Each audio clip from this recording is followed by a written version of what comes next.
In 2024, I introduce you to Shelve It or Scrap It, a monthly reading challenge where I read randomly selected books from these stacks on the floor of my library. The goal was to get all of the books from the floor onto my shelves or scrapped into my unhaul pile by the end of the year. We started 2024 with 70 books in the stacks, but despite shelving 35 books and scrapping 57 books throughout the year, holding 64 less books than in 2023 and thus making a positive dent in my own TBR as a whole, we actually ended the year with one more book in the stacks than when we started. So in 2025, I have to up my game. The rules remain the same, but I now have to read the same amount of books per episode as I've hauled in the previous month, so that by the end of this year, I will hopefully reach my ultimate goal of getting all of the stacks off the floor and into a proper home, either on my shelves or on somebody else's. In episode 17, I shelved 9 books and I also scrapped 9 books. So we are going to be starting episode 18 with 38 books in the stacks.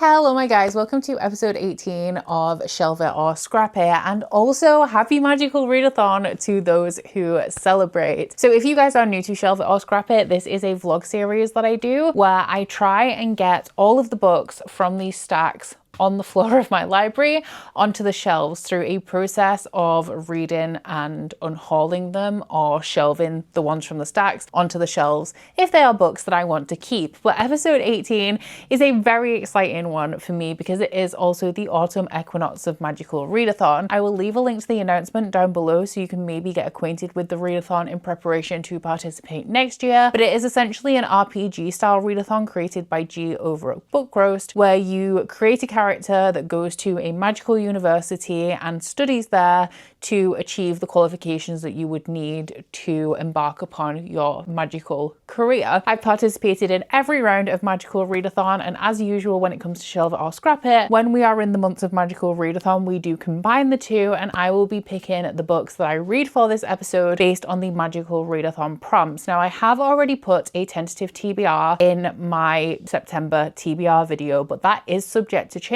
because obviously we don't know what the results of any of the books are going to be. If I read something and decide to shelve it as opposed to scrapping it, then I'm going to be picking my next book from the shelves instead of from the stack. So we're going to have some books that weren't mentioned in that TBR, as well as maybe some substitutions in there as well. As usual for the rules of 2025, I am going to be balancing the books and reading the same amount of books for Shelve It or Scrap It as I have hauled in the month previous. Now I am a couple of episodes behind, so for this episode we are going to be rectifying my June haul. Now for episode 17, I decided that we were going to add the months of May and June together and split the difference to create 2 more equally sized episodes. Otherwise, we were going to be reading 11 books for this episode, and that's just a little bit too much. So we did 8 for episode 17. We're going to be doing 9 for episode 18. However, I do only need 7 books for my magical readathon calling. So when I've got through all of my required reading and required prompts, I'll just be filling some of the other prompts that I can fulfill for magical readathon using the books from the stacks or the shelves, depending on where we are. So if you are new to Shelve It or Scrap It, I will of course link the playlist down in my description box, as well as of course the magical readathon announcement and also a beginner's guide to magical readathon if you're stuck for how to join in on this. But for the purpose of this video, all you really need to know is that I'm going to be using magical readathon prompts to select the books that we're going to read. So in terms of what I hauled in June, honestly I cannot remember at this point, but I have had a heavy haul summer. June, July and August have been my biggest hauls of the year. I've gone a little bit off the rails. I've been going to like publishing events, so I have been getting some like review copies, and I have bought just a couple of things as well as been gifted a couple of things. But we left the stacks last episode on 24 books, and I've only added my July haul into this to bring us up to 36, I think 38. So I've added 14 books. I still have the August haul to add, which I decided that I was just going to add after the end of this episode while I try and catch up, because I am a couple of episodes behind as well, which means we have more hauls in the stacks than episodes that I've actually filmed of this challenge. And hopefully in the autumn and the winter, I'll calm down a little bit and get control of myself. But to be fair, considering I've been okay about hauling books for the majority of the year, a little influx in summer is not the end of the world. But in terms of June, I had 4 books. I only only had 4 books that I hold in the unboxing, the May unboxing video, which I post in June, so contributes towards my June haul. So it's in this right now. I just wanted to address that I am quite aware upon editing that I am holding more than 4 books here. Will say that I did unhaul The Devils because I'd read an art copy of it and I didn't like it enough to want to keep this absolutely stunning, beautiful special edition, which is the best special edition out of the stack that we have here. So I unfortunately unhauled that to somebody who really enjoyed the book. One of the copies of Terror at the Gates was sent to me by the publisher to host a giveaway for, so that one I have also rehomed. But yes, still there are 6 books that I hold in this unboxing,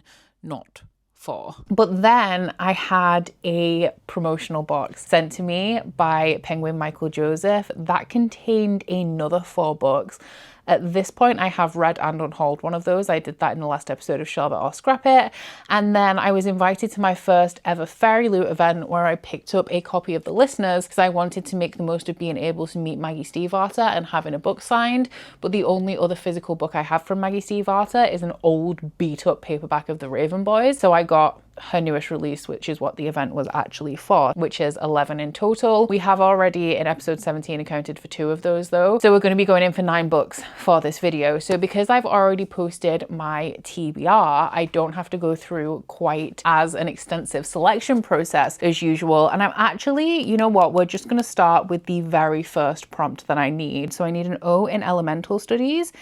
And the prompt for Elemental Studies is a book with water on the cover. So this was actually one of the easiest books that I added to my TBR. I did have quite a few books with water on the cover, but because I knew we were doing 9 books, I wanted to, as much as possible, select a variety of genres to help us keep up the pace because it's not the same kind of thing over and over again, and also select some of the shorter books on my TBR. So I took the opportunity to add the easiest scrap in the stacks. This is the entire reason why this book is in here, and that is All the Dangerous Things by Stacey Willingham. And this one is an adult thriller and it is following a woman whose toddler is kidnapped while she's in the house. So her and her husband are asleep and the baby's taken from the crib. I assume that they don't know what happened to him, so she's trying to figure that out so that she can get him back. But I think because this happened while she was asleep, she has developed insomnia and she's just not sleeping at all. So I'm expecting this to kind of be an unreliable narrator story because obviously like not sleeping has a drastic effect on your perception of reality and also your mental health as she's trying to figure out what happened to her son. The last time I read a Stacey Willingham thriller as well, I did listen to the audiobook. So this definitely opens up the opportunity for me to do something like a jigsaw puzzle, which would be really helpful for me right now. Actually, an audiobook while doing something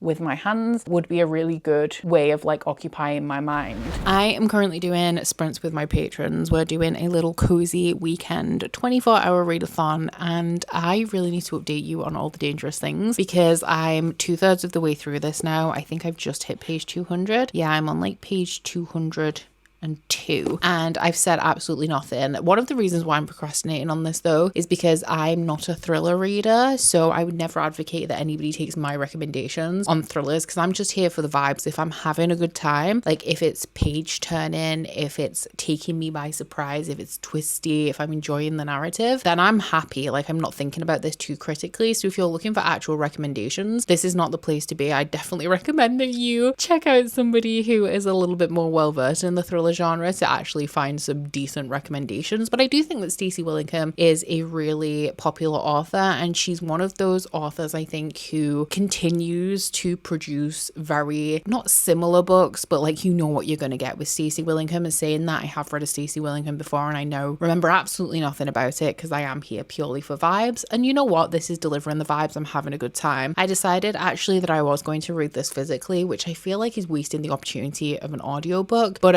I haven't really been drawn to any activities. I thought about a jigsaw, but then I just wasn't quite in the mood and I wasn't really enthusiastic about picking anything up, so I just went along with reading it physically, and that's fine too. I'm having a good time. It's passing quickly, as thrillers do, which is why I like them. But this is about a woman who's, like I said, her son went missing in the middle of the night out of his crib. Nobody saw it happen. The detectives have absolutely no leads. They don't know what's going on. No witnesses, nobody who seems overly suspicious that they've questioned. And the whole book surrounds the 1-year anniversary of this boy going missing. And our main character is, I'm assuming she's getting divorced from her husband son, they've been separated for a good few months now because he eventually, like when there was no answers, he wanted to move on with his life and kind of put this to rest, try and heal and move forward. And she is very much still stuck on what happened to their son. So she has this crime board in her dining room, and ever since her son disappeared, she has been pretty much unable to sleep, which we all know that does some stuff to your brain. It's really not good for you. But the interesting thing about this actually is that she used to have a very different relationship with sleep, where she slept incredibly deeply, so deeply that when she was a girl, her house was on fire and she left with her father and woke up, like stood in front of her house that was on fire, and she has absolutely no recollection of getting out of bed, of leaving. She just like came into consciousness staring at her house burning down. So she's gone in really the opposite direction. But this book takes place in two timelines, which I would have to refresh myself because all blend into each other for me. But I have to refresh myself on the plot of the other Stacey Willingham book that I read to remember what it was even about. But I think that there was different timelines or perspectives in the one that I read. And you know what, let's find out what it is. But this one also takes place in multiple timelines because we're following her when she was a kid and the relationship that she had with her sister that she was really close to. Her sister was a couple of years younger than her. And also in present day, where she has been to a true crime convention to do a talk, and she met this guy who runs a podcast and he asked to interview her, and she was like, no, I'm fine.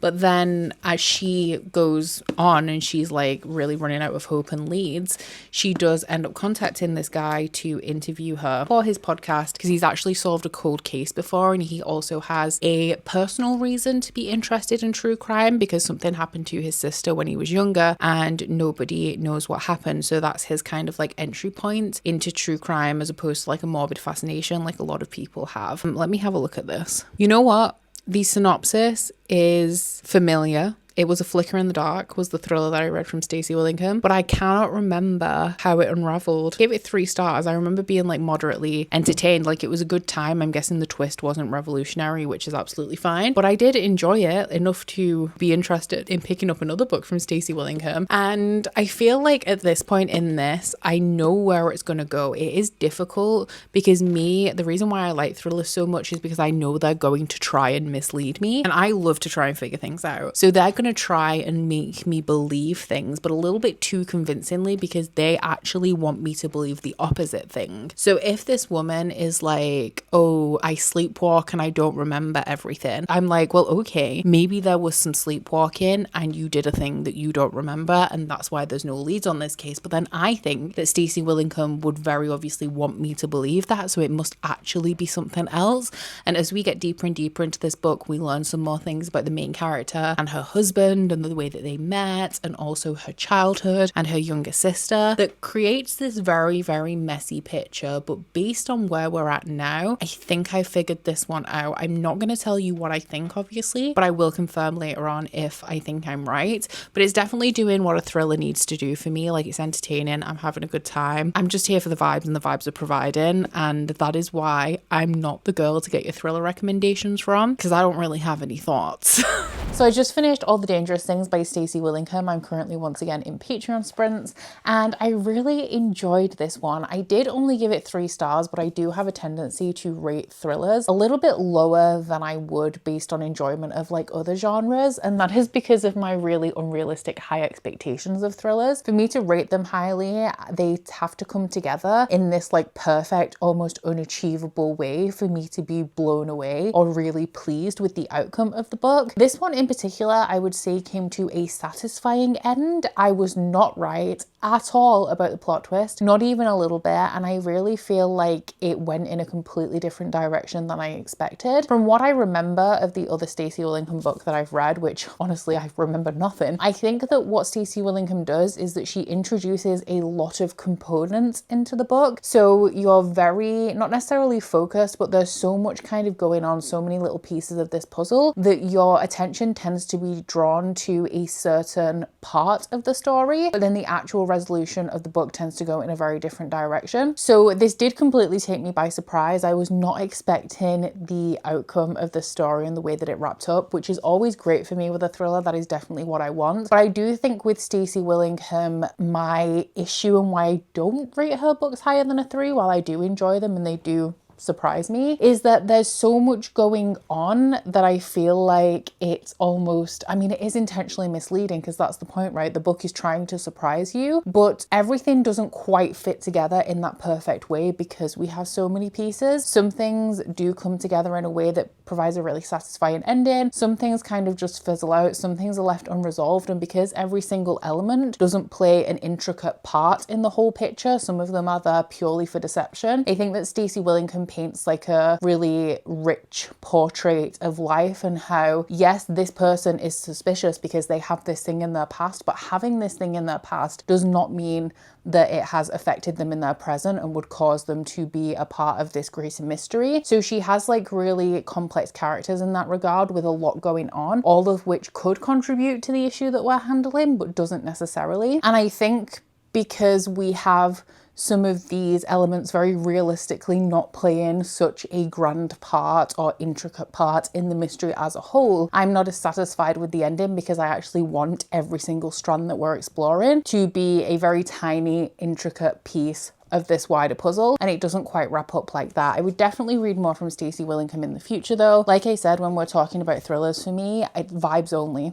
That's all I'm here for. I had a good time. It took me by surprise. I was engaged. It had plenty of twists and turns, and that is all I need. But I never need to read this again. And so it is, as predicted, going to be a scrap. So in terms of Magical Readathon, this now means that we are done with elemental studies. And I'm really mad at myself because I always do this for Magical Readathon. I forgot that I have bookmarks for like all of the subjects to use during Magical Readathon. So I used a random one, but I'm not going to forget anymore. I'm going to be getting my subject bookmark out for my next book. So if I go back to my call-in, the next thing that we should be tackling is spells and incantations. And I need to achieve a Q in this subject, which means that I need to read 2 books for it.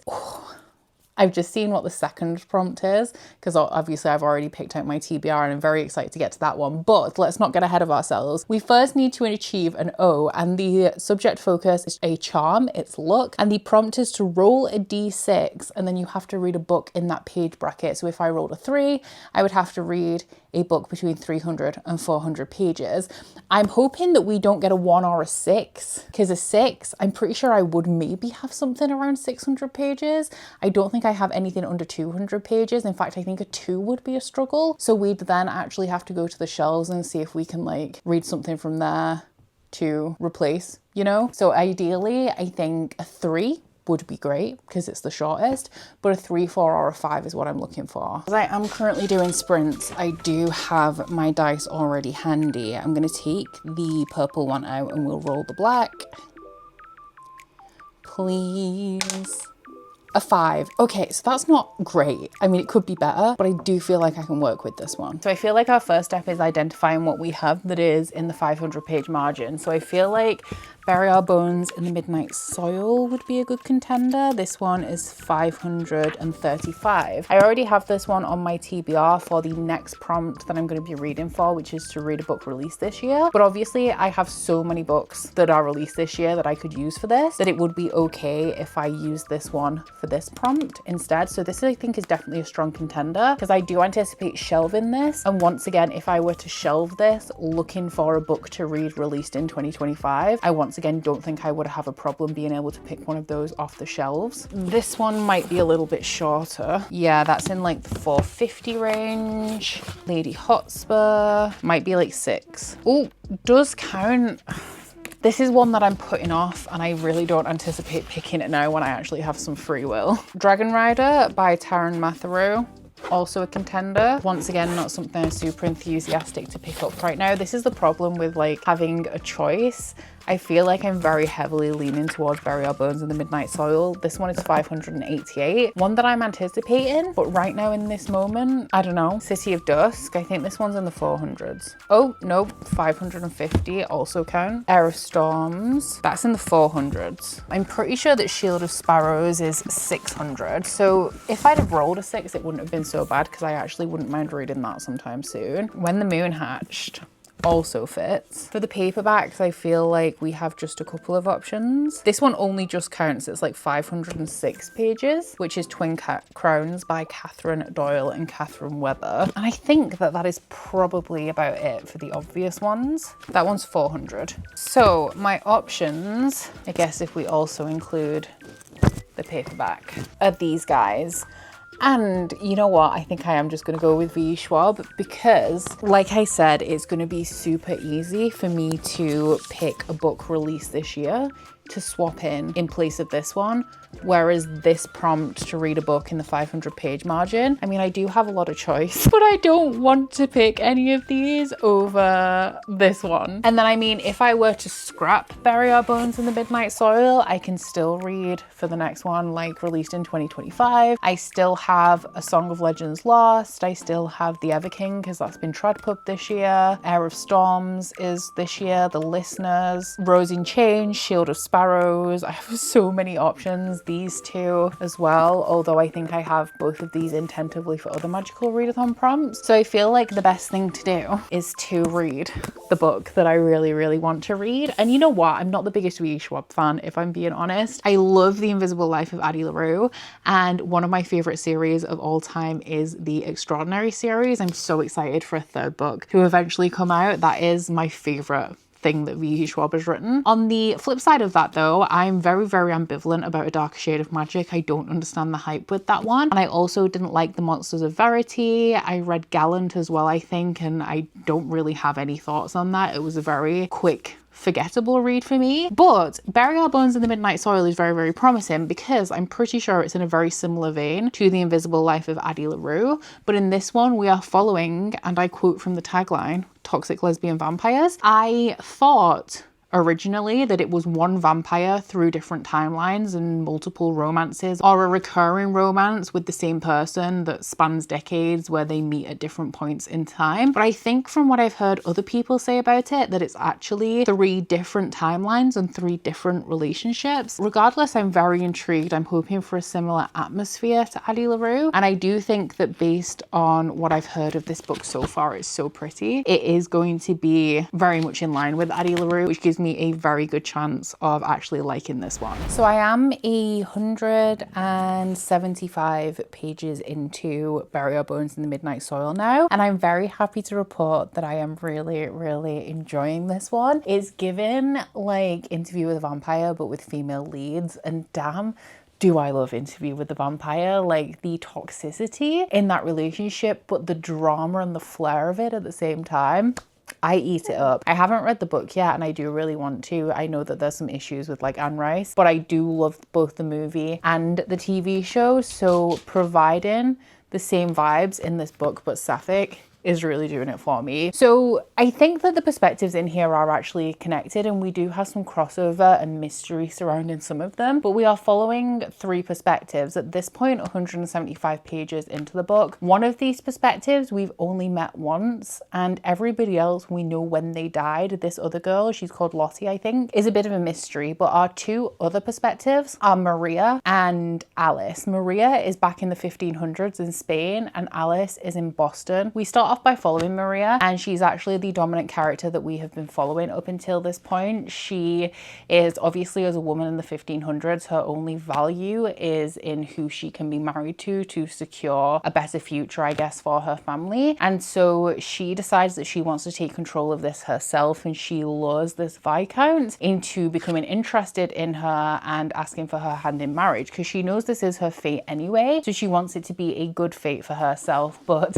as we know, women have pretty much no power in this time period, and while she thinks that she's been very, very clever in securing this rich husband that's going to take her out into the world, she very quickly realizes that just like all men at the time, he is going to treat her like a possession and is going to give her absolutely no freedom. But she's a very strong woman and she's very rebellious, and so she finds little ways to act out in spite of this and still like maintain some semblance of control over her life, even though so for all intents and purposes, like, it isn't really working out in her favor. Our other main character, Alice, in 2019 meets a girl at a party in the very first part of her perspective. They go home, they hook up, and then she gets violently ill the day after this and realizes that something very strange is happening to her, and she thinks that she might be dead, but obviously this doesn't make sense. Now, obviously, going into this knowing that it's a vampire story, we know that she is transitioning, and I actually think that the way that V. Schwab has written these transitionary portions of this book in both of our main characters' perspectives, because everyone is a vampire, I really like. I feel like it really leans into the conventions of like the vampire horror genre, both from a gothic perspective, from more gothic style stories, but also from pop culture in general. Like, I see little elements of Buffy reflected in here. There is, without spoilers, a portion of the book where one of our vampires meets up with some other older vampires and they tear through Europe, which reminds me so much of the Scourge of Europe in Buffy, as well as, of course,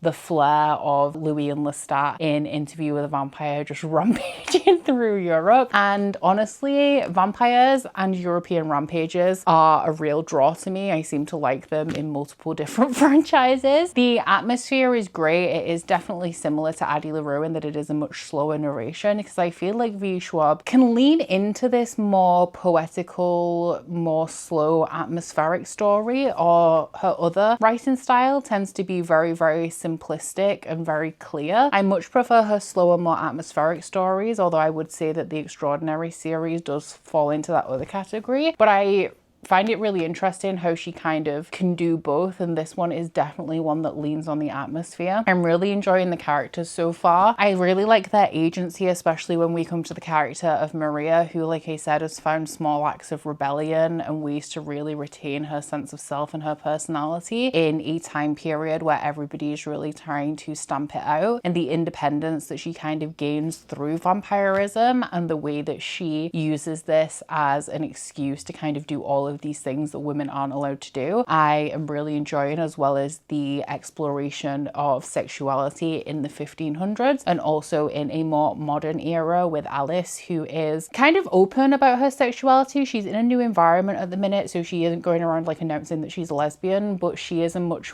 shyer, more reserved character in general. So I think the juxtaposition of Maria in the 1500s, who is a lot more confident as a person, but doesn't understand her sexuality as much and hasn't had as much experience to explore it because of the time period. And then we have Alice in 2019, where she is actually Scottish and she's gone to university in Boston. So she's grown up in a much more open environment when it comes to sexuality, but then herself as a person, she's a lot more shy, more reserved, and so hasn't had as much opportunity to explore because of that. I think is really interesting. And then we have Lottie somewhere in the middle, who we've actually only seen once, and that was when she hooked up with Alice, and since then we've had nada. But yeah, I'm having a really good time with it. I'm very eager to continue. I have also been listening to the audiobook of this a little bit as I've been reading along with it, and we do have a narrator for each perspective in here, which we all know that I really love. So that is helping to keep me locked in and focused, which was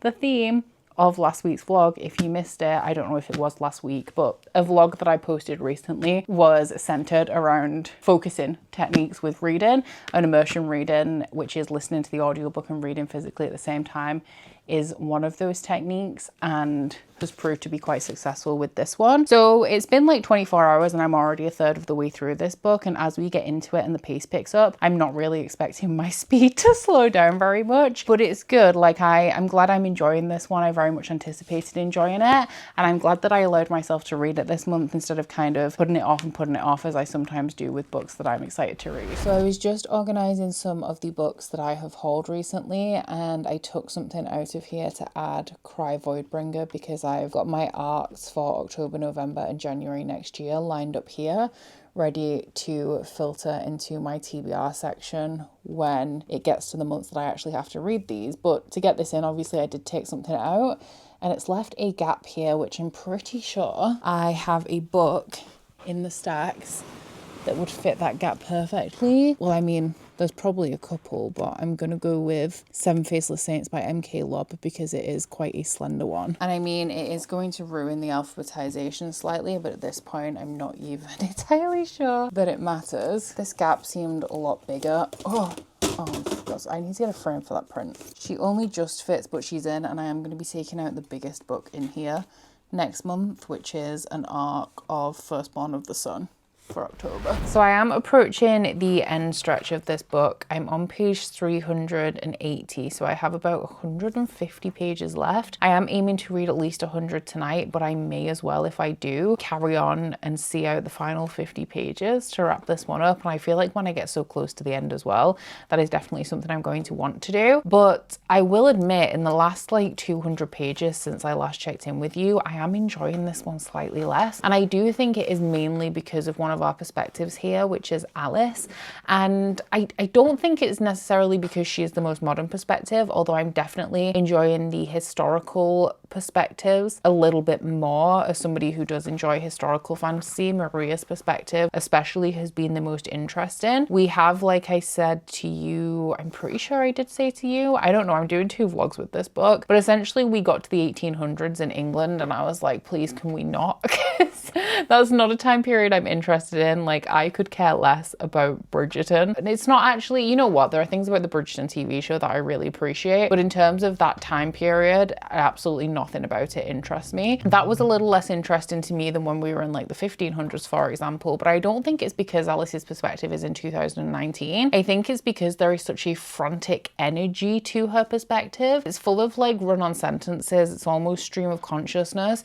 And I mean, it makes sense because her perspective is essentially she hooks up with this girl, wakes up, she's transitioning into a vampire. She has no guidance, no idea what's going on, doesn't realize that she's a vampire, is kind of shocked when she realizes she's dead, and she's like frantically searching for answers. So it makes sense that her perspective would be kind of harried, but I just have no interest in her at all. Along with the present narrative of her trying to figure out what's going on with her, we keep throwing it back to her childhood growing up in Scotland with her little sister, where their mother died and their father remarried, and her sister has a real hard time coming to terms with like this new woman in their life, and our character of Alice really looks up to her sister. So it's kind of about their dynamic, but honestly, I am assuming that it is going to become relevant to the actual book at some point, but right now I could care less about Alice's sister Catty. So there's not a lot up until this point that I've enjoyed about her perspective. I do feel like that is going to change because I feel like we've reached a point where her narrative has hit a speed bump and is going to slow down quite a bit, and we're going to start to get a weave-in of all 3 of the timelines as opposed to just kind of 2 of them at a time being in contact with each other. And I'm hoping that as that happens, I get a real clear picture of what this book is, because it does have a plot. Like, I wouldn't say it's plotless. I would say that it is more about the characters and the atmosphere than it is about the plot. But like with Addie LaRue, I am assuming that there is going to be some purpose to this book, but it has taken like at least 300 pages for it to become kind of clear how everything is starting to fit together. So I'm hoping that I gain some more clarity. I mean, I'm assuming I will towards the end. But yeah, unfortunately, while it started out really, really great, I am enjoying it slightly less, still having a really good time, but it's not, I don't feel like it's going to be Addie LaRue, but then the ending of Addie LaRue broke me. So my final feelings on this book, I think, are definitely going to hinge on the ending. So I have just finished Bury Our Bones in the Midnight Soil by V. Schwab. And since I finished it, I've been sat here for about 20 minutes trying to process, because I do not think that I actually enjoyed this book very much. And I'm really struggling to come to terms with that. And I shouldn't be surprised, really, because I know that V. Schwab is very aggressively hit or miss for me. There's very little in between. And so I should have expected this as a potential outcome, but I was just so sure that this book was going to be a hit. And I feel like I'm really struggling because there are 5-star elements to this book, and there are things that I also really did not like about it. And so I'm trying to find like where I sit on the line of overwhelmingly positive versus negative. Like, did I like it more than I disliked it, or did I dislike it more than I liked it? And I think that this book started off so strong as well, and I think that the majority of what I enjoyed about it came at the beginning. And so I do feel like my overall thoughts are more on the negative side, because there came a point in this book where I was just enjoying less and less of it.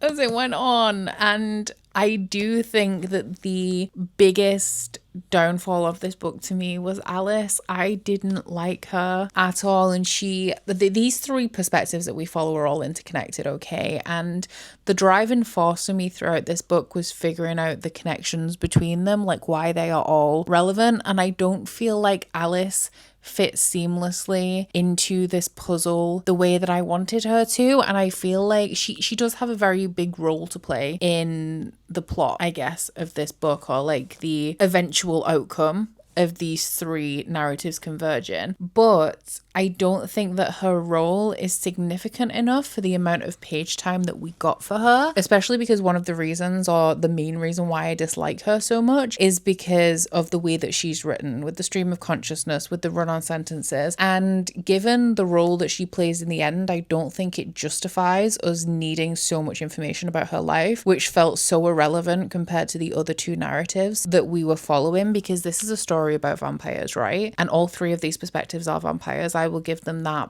But the other two perspectives we were following were long-lived vampires. And so we really got the sense of the tedium of immortality, but also two different takes on immortality, two different ways of life within vampirism. We also got kind of like the emotions, or maybe lack thereof, and the way that they shift through time. And there's obviously like a very bittersweet atmosphere, and this also does very much dwell a lot on the issue of immortality that we see in a lot of vampire fiction across mediums, of the if you get close to humans, then you're going to watch them die. If you turn them, you're cursing them to live this kind of like endless immortality full of like pain and grief and longing that you're living. And that is something that is very, very goes hand in hand with vampires, and played a big part of this novel, even though the scenarios that kind of triggered that emotion was different between perspectives. And then we have Alice, who is just going on and on and on, telling the story of her life and her sister in Scotland. That, I mean, I understand where her sister's coming from and the way that she behaved, but like the way that she behaved, and I also understand that this is a sibling bond, so like the way that you feel about your family is sometimes irrelevant to the way that they behave. You love them because they're your family, not because they're especially good, reasonable, nice people. And I understand that, but damn, I had so little patience for her sister. And I understand that she loves her sister very much, but going on and on and on about her sister just wasn't doing anything for me, when it was just so separate to the narrative of the other two characters we were following. And also, like I said, I really disliked the way that it was written. The third perspective that we haven't really talked about too much in this book is Lottie. And the thing is that I think that Maria's perspective is a 5-star perspective. I think that Alice should have taken up significantly less page time in here, or you know what, we didn't need her. We could have done without her completely. I don't think she really added very much to the story at all. And Lottie, I think, could have gone either way for me. If we didn't have Alice's perspective in here, but we had Lottie's, I think that I would have still overall enjoyed this book. But I think the combination of having both Lottie and Alice means that I have ended up more on the negative spectrum of feelings of this book, because Lottie is fine. I liked some of the themes that were discussed within her perspective. Like I said, this is very much an interview with a vampire kind of story, and I don't think that this does anything new for the vampire genre, really. I think it's just V. Schwab's take on a very typical kind of vampire story. If we have Maria playing the Lestat character, if we have Maria playing the Angelus character, then we have Lottie playing Angel, or Lottie playing Louis. And that, when it comes to vampirism, it's a dynamic, it's an archetype that we see constantly, but it is my least favorite perspective when we have it paired with the more violent perspective of a Lestat type character, because I think for me the appeal with vampires, especially when we pair it with this sense of like feminine rage that really runs throughout the majority of this book, is what do you do when all of the roles and the rules and the restrictions that have been holding you back are removed. And we definitely see our characters, especially Maria, taking advantage of this in this book, because she was so tired of society telling her what she could and couldn't do. And when she became powerful, when she became a predator in this world, she really took advantage of that. And Charlotte is the same in that she has had the same rules, roles, and restrictions, but she approaches her freedom in a very different way. So I didn't dislike Charlotte's perspective necessarily. I just found it so much less interesting than I found Maria's. And so throughout this book, like, the perspectives are quite heavily weighted, with the beginning being mainly one character's perspective, and it transitions into mainly being a different character's perspective, with the third perspective running throughout the entire book. So I feel like when we got to the halfway point and things really started to shift, and we also started to shift into a time period that historically I have very little interest in. So I do like historical fantasy, as I said. I particularly enjoy medieval times, and I also particularly like the time in Europe when humanity was turning towards Christianity and monotheistic religion and organized religion was sweeping through the world, and folklore was kind of disappearing. And I like when we explore these themes of folklore versus religion. Brie, you're shaking everything, darling. Is your ear itchy? Let me get that for you. What I really don't like is anything from the 1800s up till the 80s. I don't really consider the 80s to be historical fiction, even though technically it is. I consider it to be vintage, but like 80s, 90s is a vibe. Anything from the 1800s up until the 80s, I don't care about, because I don't like the vibes, as I said, of the 1800s. I don't like the Victorian period. I don't like war fiction. And we kind of hit all of those beats as we got closer and closer to modern day in this, which was fine because it was actually the backdrop for the minority of the novel. But I think that paired with the shift in narratives really turned me off towards the second half of this book. And I also liked the part of the ending that I didn't expect, and I liked that we ended on that tone. I'm trying to be as vague as possible here. I liked that we ended on that note with the narrative, like the perspectives and the characters resolving the way that they did. I just didn't like the narrative that took us there, shall we say. The way that, considering this is such a slow build of a story, which is fine. A lot of people say this book doesn't have plot. I don't know whether I would agree. Everybody saying that has made me actually question whether I know what a plot is, but I guess what I would say is that I never felt like this book lacked purpose. I never felt like it was directionless and it was just meandering for the sake of meandering. I feel like we were always going somewhere. But does it have a plot in the traditional sense?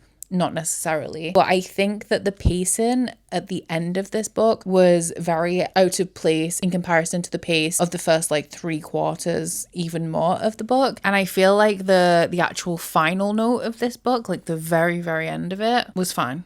It was fine. So I put this through Carpile and I have like a low 4-star rating. If I'm being honest, I am going to relook at that, and I think we're going to go down to a 3.5. I do think that this is probably going to be a scrap, but I am currently also working on another vlog right now. I'm working on the little experiment I'm doing where I'm using the focus tips recommended by you guys to see if they can make me a better reader. So I think I'm going to pick up a new book that I'm going to be reading for that vlog anyway, and I'm going to sit on Bury Our Bones for a little bit. I just think there's just so much that I enjoyed about it that I'm really disappointed about all the things I didn't enjoy about it. I do think that this is going to be a scrap, and why can I never like the pretty editions? Why do I never like the best editions?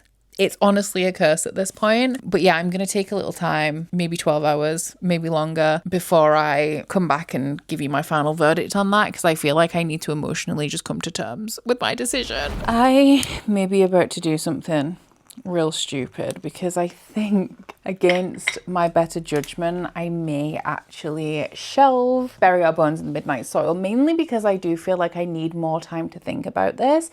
And the problem that I keep coming back to is that I loved the perspective of Maria, and I keep thinking about the beginning of this book so much and how good it was. And I am very disappointed that it derailed at the end, but I did like it. Like a 3.5 is a book that I enjoyed. The question is just like, am I ever going to revisit it? Am I ever going to recommend it? Probably not going to revisit this unless there was some sort of like spin-off or companion novel released in the future and I maybe wanted to refresh myself. But I could see myself talking about this in the future. It may end up on my most disappointing books of the year list because that second half was nowhere near as good as the first half. But I did like it. It's not like I disliked it. And if I'm being honest with myself, there are books that are still on my shelves that I liked a lot less than this, that I'm still keeping hold of. So the question that we have now though is, where do I put this? Because I'll show you where my V Schwab books are at the minute, because she typically in the past has had a lot of small hardbacks. So we have them here.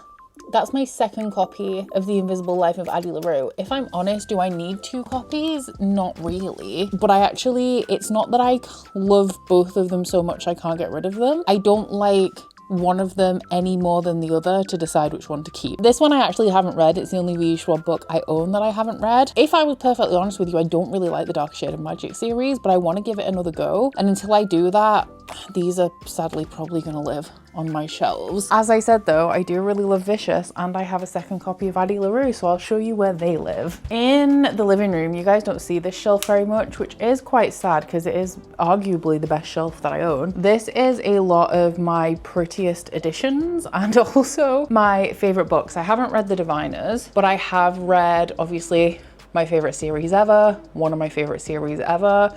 Not one of my favorites, but I did like it a lot. One of my favorite classics, one of my favorite series, and then one of my favorite series. And then over here we have Vicious and Vengeful, once again the small hardbacks, and The Invisible Life of Addie LaRue. This one is the other edition. It's the Owl Crate. Once again, I like it, but it's not amazing. I feel like if I had one amazing edition of Addie, then I would unhaul one of my others. So I feel like because these are like really nice editions as well, I feel like I wouldn't mind putting Bury Our Bones and The Midnight Soil on this shelf. I feel like edition wise, it's very in keeping with what we have here. Even the spine is very similar to the Diviners set. The problem though is, how do we do this? What do I move? There's a book on here that I keep saying is completely pointless me having, but for some reason I cannot bear to unhaul it. And that is the collector's edition of Red Queen, which is one of the most disappointing looking books I've ever seen in my life. The quality of it isn't good. It has nothing special about it aside from the fact that it's like this naked hardcover. But Red Queen is one of my favorite books of all time, which is why I have it. What we need actually is for like Fairy Loot or Illumicrate, preferably Fairy Loot because aesthetically I prefer Fairy Loot editions. I need a Fairy Loot set of Red Queen. I also need one for Nevernight. Those are the 2 series that I don't have nice enough editions of that I would definitely invest in. So if I were to remove, but you know what, actually saying that, look at the space on the end of this shelf. There's no space here. This is I've got 2 crochet hams, that's one of them. And there's a candle on the end here, but the space here, so can I actually just really cheekily move everything up and squeeze Bury Our Bones on the end? Let's figure out. So, I was like, why is there a wet patch on the rug? But I think Brie has eaten an ice cube on here and then let it melt. So we will start by moving everything up. I'm actually due taking everything off this shelf and dusting the whole thing, but let's not think about that now. I'm easily gonna fit this on here. Oh my God, what joy. I guess it should go on the end, maybe? I know why there's space here. So I used to have these on their side in a stack with some of the Stormlight editions that are like the same format. And when we redid the shelves in the other room, I put the Stormlight books up there and just left the Mistborn ones. And because they take up less space vertically than they did when they were horizontal, I've ended up with like a tiny bit more space, which is perfect for Bury Our Bones in the Midnight Soil. Problem solved.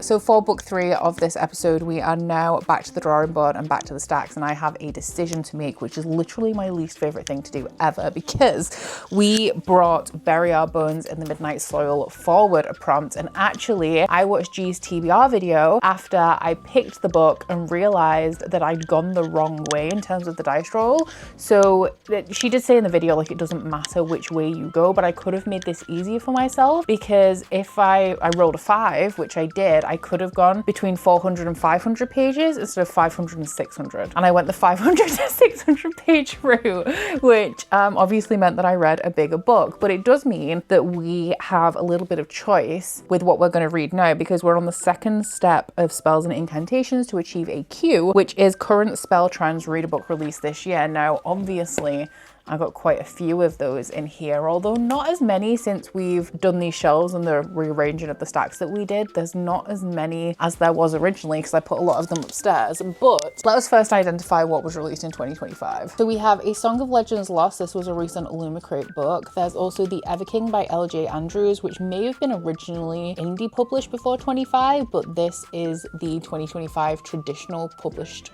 copy of this book. So maybe that counts, maybe it doesn't. If it was my only option, maybe we'd go for it, but I feel like that's a loophole, so we'll skip over that one. We have The Listeners by Maggie Stiefvater. This one would be a good contender because it is a standalone, I think, and Maggie Stiefvater's writing is quite atmospheric, which is obviously great for the season. Then we also have The Lady of the Lake by Jean Menzies. This one is a sapphic Arthurian legend retelling. Can't remember whether The Last Hour Between Worlds is this year or last year. I know for sure that Rose in Chains is 2025 and also Shield of Sparrows. I expect that we've got less in this stack. Oh, we actually have a couple, because there's The Brave and the Reckless by Dylan Dyer. This one is a cowboy romance that I had on my TBR for a different prompt, but I do have a book club book that I have to read this month that would fulfill that prompt, so I probably shouldn't use this one when I'm gonna have to read that other book anyway. We also have the book that Illumicrate sent me accidentally, the June Afterlight pick, Love in Focus. From the same event that I picked up The Brave and the Reckless, I also got this, publisher copy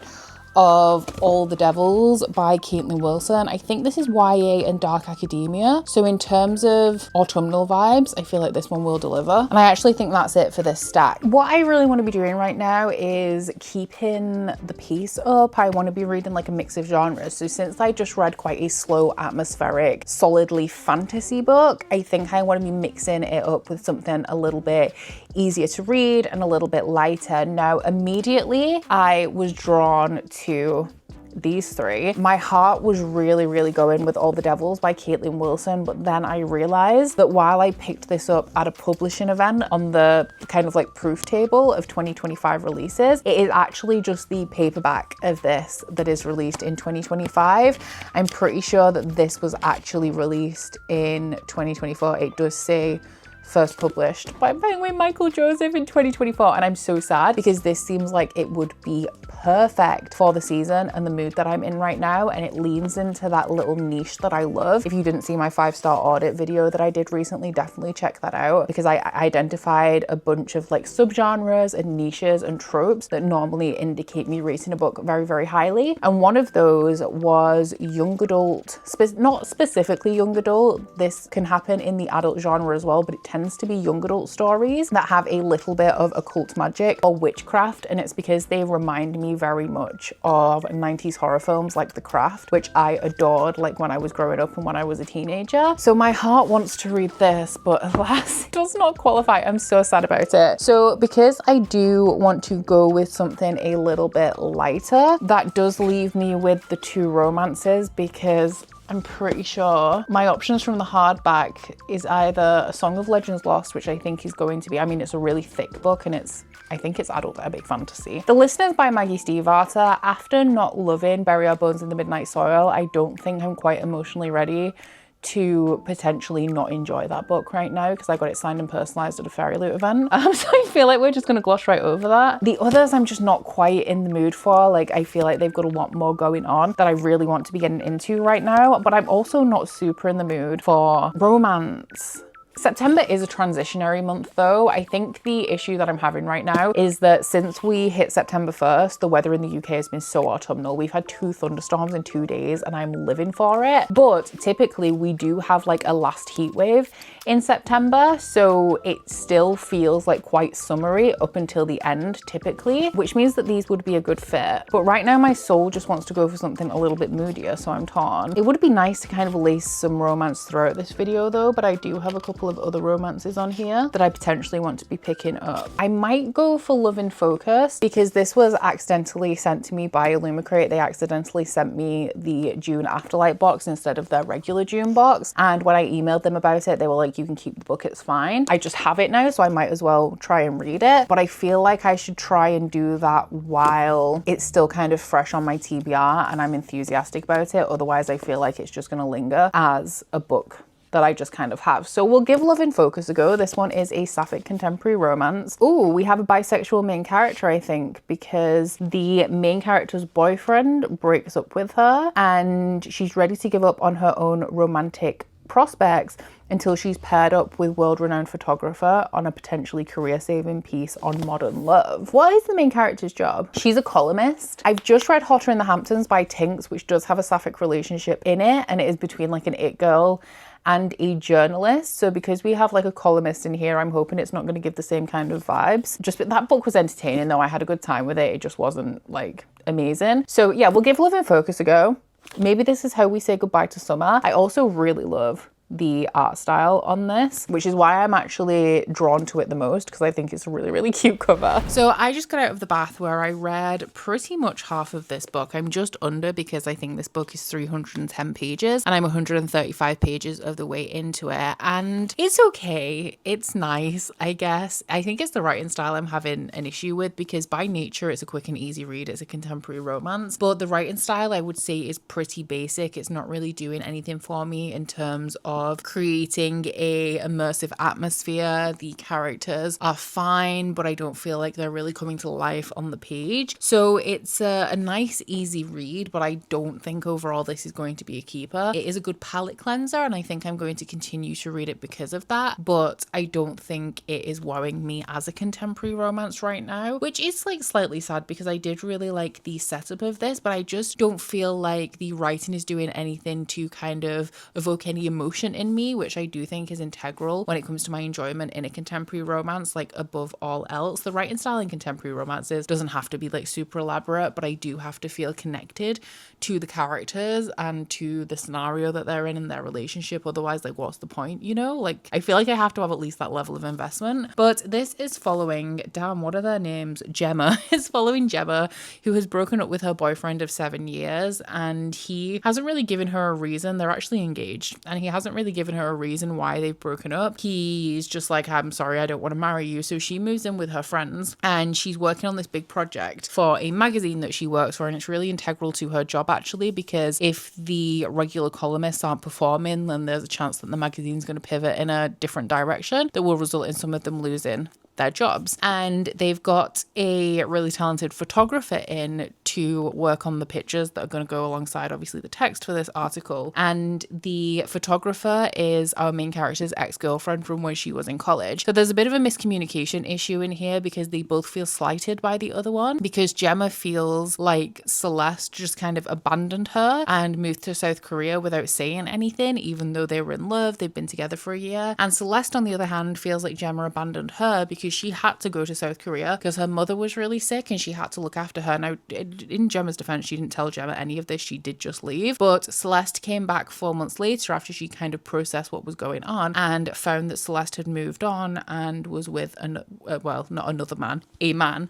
And she felt very betrayed by this. And since then, she hasn't believed in love. She's a very casual relationship kind of person. And these two have obviously been thrown together because they have to work on this project that is very important to both of them. And there is some tension between them because of the miscommunication with their breakup, but also sexual tension as well. So yeah, it's fine. Like, it's not really doing anything to offend me aside from the fact that I'm not super invested in the writing style. I do love the naked hardcover of this though. Illumicrate continue to slay with their naked hardcovers. It's my favorite thing about Illumicrate. I don't know what's so special about a lot of their naked hardcovers. I just really like them. And I also really like the different art styles for the illustrations that are throughout this book, although I do prefer the cover, which is nothing to do with Illumicrate, I don't think. And also the naked hardcover than I do the end papers. So yeah, it's a really pretty book. Unfortunately, I'm kind of predicting it will be a 2 or a 3-star read. Entertaining palette cleanser, but right now it doesn't have a spark for me. It is time for a check-in because I have finished Love and Focus by Lyra Lee. I didn't bring you a second check-in on this book because honestly, I didn't really have anything to say, and I still don't really have anything to say because my overwhelming opinion coming out of this is it was fine. I don't think it did anything especially well. There's not one thing about this book that I could say I really enjoyed. It was an okay experience from start to finish. The writing style, as I've covered, is kind of simple, it's basic, it didn't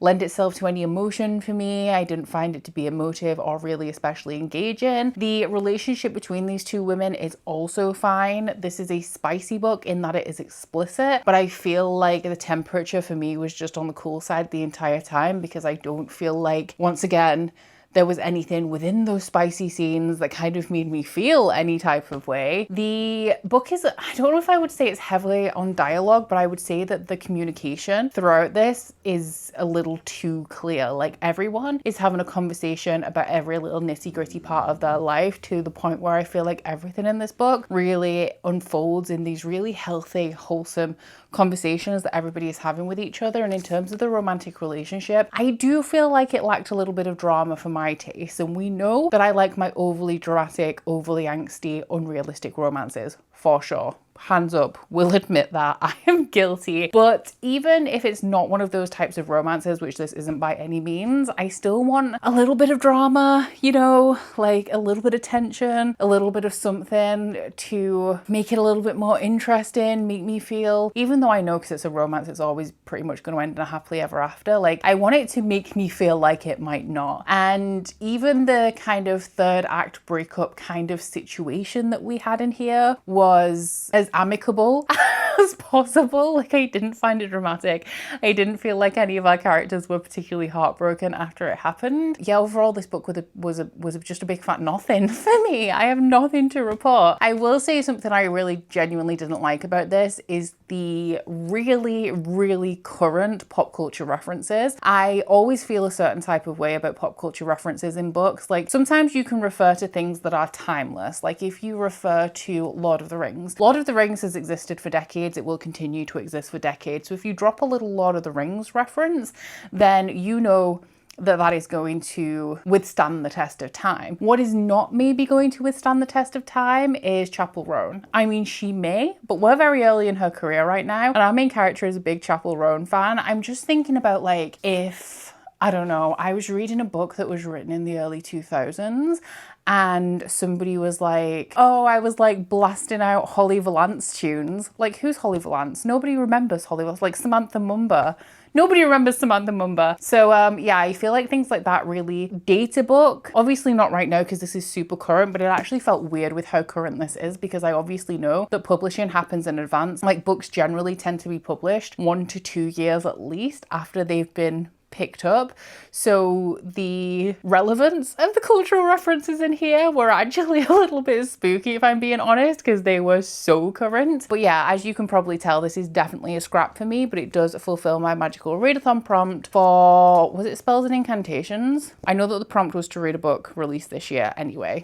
Mission accomplished. I do actually already have my next book out because I finished that last night, and I picked up my next book intended to start it in bed, and then I read like the first page, which is like a prologue, and didn't continue. So I am pretty much going fresh into it today. But in terms of magical readathon, the next subject that I need for my calling is Conjuration, and I only need to fulfill one prompt for Conjuration, and it is Conjure in Circles, a book with a circle on the cover. So this one is one that was on my September TBR, which is why I didn't take you to the stacks to do the choosing process, because it is the one that I'd already pre-selected for this prompt, and it is The Palace of Eros by Caro de Robertis. I mainly put this in, one, because it's a pretty short one, but also because I'm vaguely interested in this, but it's not one that I'm super enthusiastic about, so I really needed an excuse to pick this one up. And I am trying to stay away from like straight up fantasy as much as possible, because I feel like my pace is a little bit more elevated and my interest is a little bit more piqued sometimes when I read outside of my typical genres. This one though, I really don't know how it's gonna go, but we may as well at this point just call this month Sapphic September, because this is my third Sapphic book that I'm picking up in a row. But this one is a Greek mythology retelling, specifically of the Psyche and Eros myth. Eros can change their gender at will. So in this instance, this is a sapphic relationship. So I'm assuming that Eros is choosing to take the form of a woman. I enjoy Greek mythology more as a concept than an execution, because I find that retellings of mythology in general, but especially Greek mythology, tend to skew a little bit more literary than is to my particular taste. And from the like 1-page prologue that I've read of this, which is literally just this, it's like an introduction before you get to part 1 of the book, I can tell that this is going to be a little bit more on the literary side than I'm comfortable with. So we'll see how it goes, because sometimes I can get behind it, especially because it is a change of pace, and literary fiction a lot of the time tends to have a really beautiful writing style, which, you know, writing style is the thing that's most important to me. I have also, to help me through this a little bit, to help me get in the zone, I have managed to get the audiobook out on Libby, so I do plan on immersion reading this one to help me lock into it a little bit more. And it is told in first person, I think from Psyche's perspective, almost a conversational tone, like Psyche is telling the story. So I also think that that will lend itself really well to audiobook. I'm just about to get into a cozy reading session, but before I did, I wanted to show you the candle I'm about to be lighting, which is the mythology candle from Luna Bookish Flames. I am a rep for Luna Bookish Flames, so they send me their candles to unbox for you guys. I just did my unboxing of this month's candles in last week's vlog, but I do have a discount code, which is Becca15. Becca15, I'm sure, which will get you a discount on your order. But I have them like laid out in order of like the order that I want to burn them in, and there's some that I skip over if I know that I have a specific book that would fit the vibe of the candle, so I can match like my candle to my book. So I've just been burning a Hamish Abernathy one. The scent on that is Dragon's Blood, which if you remember Grace and Honey, which is my candle company, it's the same fragrance that I used in my Dracarys candle, so it's feeling super nostalgic to me. And the reason I'm burning that is because I'm not planning on picking up a Hunger Games book anytime soon, so it doesn't matter when I burn it. But I remember that I have this mythology one that I keep skipping over because I know that I have mythology books and I want to burn this at the same time as reading a mythology book. So because I'm picking up The Palace of Eros, I thought now would be a good time. This one smells like citrus, orange, coconut, sweet orchids, white musk and vanilla. Oh, it's good. This isn't a fragrance oil. I don't think this is a fragrance oil that I used to use, but it also does smell really familiar to me. I need to move this Hamish one because I've literally only just blown it out so that I don't like doing this because now I have 2 candles I'm in the middle of. But I also, because this isn't an especially long book, I didn't want to let this go by and then end up once again picking the mythology candle off the shelf and being like, wait, no, let's not burn this because I have mythology books. So I'm taking the opportunity to really ramp up the atmosphere a notch. Okay, so I am going to be honest. I think that this one may be a DNF for me. It's fine. It is fine. I'm not disliking it. And I actually think that the writing style is really nice. It's a nice change of pace from the last book I read, which was of course Love in Focus. And I was not too impressed with the writing style there because this does skew a little bit more literary, does have the more pretty flowery prose. And I definitely appreciate that. I have been, like I said, I've been listening to the audiobook and reading along at the same time, and I'm up to chapter 6. Some of the chapters are quite long. It alternates between quite long chapters and very short chapters from Eros's perspective.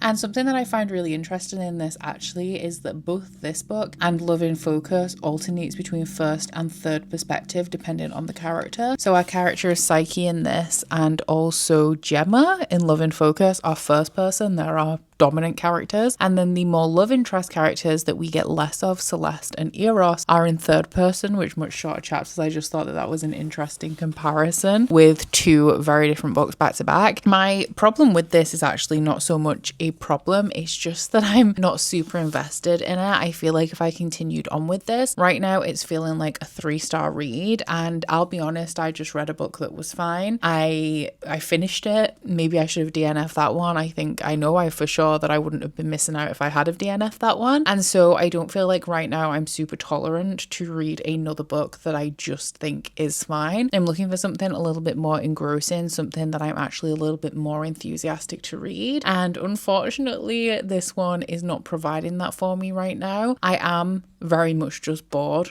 while I'm reading it, which is an issue that I have with Greek mythology retellings. I feel like I always want them to work for me because in theory I find them very, very interesting. Like Greek mythology I find very, very interesting. But when it comes to retellings, I don't know, they're just not my bag. I gave The Song of Achilles 4 stars, but I don't want to say I didn't like it because I gave it 4 stars and I do stand by that rating, but I know a lot of people were really blown away by The Song of Achilles. They thought that it was beautiful, wonderful, magical. I was like, this is very well written and I appreciate that, but I also it's not a favorite, I don't think about it very often. It is just a book that I read, which I feel like a lot of you are hitting that unsubscribe button right now. So yeah, I just feel like these more literary leaning Greek mythology retellings are not so much for me. They're not enough to really capture my attention, and I don't quite know what it is about them because it's not like I'm a stranger to a slow story at all. And I find that Greek mythology retellings have quite a slow, thoughtful pace to them within the writing. It's not necessarily all about the action. It is more about, what is it about? Saying that, I do feel like there is a commonality between literary leaning Greek mythology retellings in the writing style of them, and maybe it's that I'm not so much a fan of. So yeah, I do think that if I hadn't just had, because I finished 3 books so far this month. Bury Our Bones in the Midnight Soil I enjoyed, although not as much as I wanted to, and then the last 2 books I've read have both been 2-star reads, and I feel like that is what is really fatiguing me with this.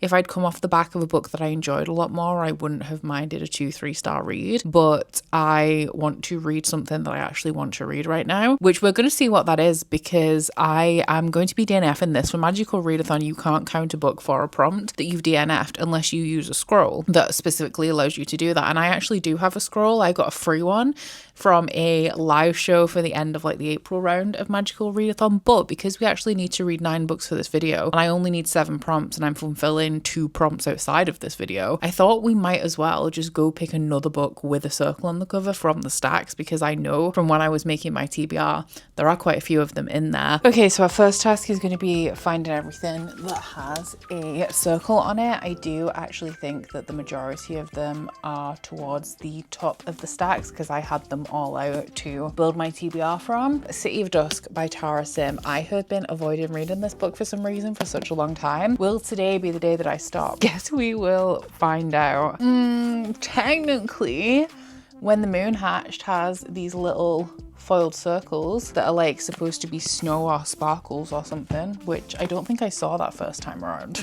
Lady Hotspur. I had this out originally as a circle, but I feel like that is more of an oval. We'll be pedantic about that one. The Ever King, I did have this as an option as well, because we have these little circles here, and I really liked, what's the book called? Broken Souls and Bones by LJ Andrews, so I am eager to read this, but I actually had this as an option to potentially put forward for voting for my Patreon Fantasy Romance Read Along book club, which if you guys would like to join us for our new series, don't know what it is yet. I think it's going to be the Legends of Thesmar though, and we will be starting in October if you're interested in that. But I decided not to put this in because I'm pretty sure the 4th book is released pretty soon, but I think it's going to be a 6-book series, so it's not finished. I could catch up though. This is a pretty, Air of Storms is a pretty recent fairy loot book, obviously has a massive circle on the front. I was tempted to pick this because I felt like the circle was so obvious. but it's like, a lot of these books have been sat here for a long time, you know, like City of Dusk would be so mad if I picked Air of Storms right now. This has apples on the cover, which are kind of round, but I'm not going to count that one. It will potentially fit for another prompt though. The Last Hour Between Worlds by Melissa Caruso. The clocks are circular. The stack of books I've got here, even being pedantic about some of them, I still have like 7 books to consider. This would be perfect for this season, but unfortunately no circles, unless we were going around counting like the O's in the title. But I'd only do that if I was like really desperate. I really want to read this. I hope I can fit this in for something, because this, if I could pick any book to read right now, it would be this one. Knowing my luck, it's terrible. This one has a circle at the top here, kind of in the series title maybe. This has a circle on the cover. It's not actually like the cover art, but there is a circle on there. I'm gonna count that one. Oop, The Veiled Kingdom by Holly Renee. There are definitely circles in there. I know that I'm not gonna pick this one, but this is like, the mace is a circle. I also feel weird about counting it though, because it's like, it's a mace. Oh, there's also actually that seal is a circle, so that definitely counts. I feel like I know what I'm being drawn to right now. I don't think either of the options are good in terms of the fact that I still have 5 books to read for this video, because I feel like they're quite large ones that I'm being drawn towards. I couldn't tell if there was a spider, but there's not, it's fine. You just never know down here. Okay, so of everything in the stacks, we have 5 hardbacks, 6,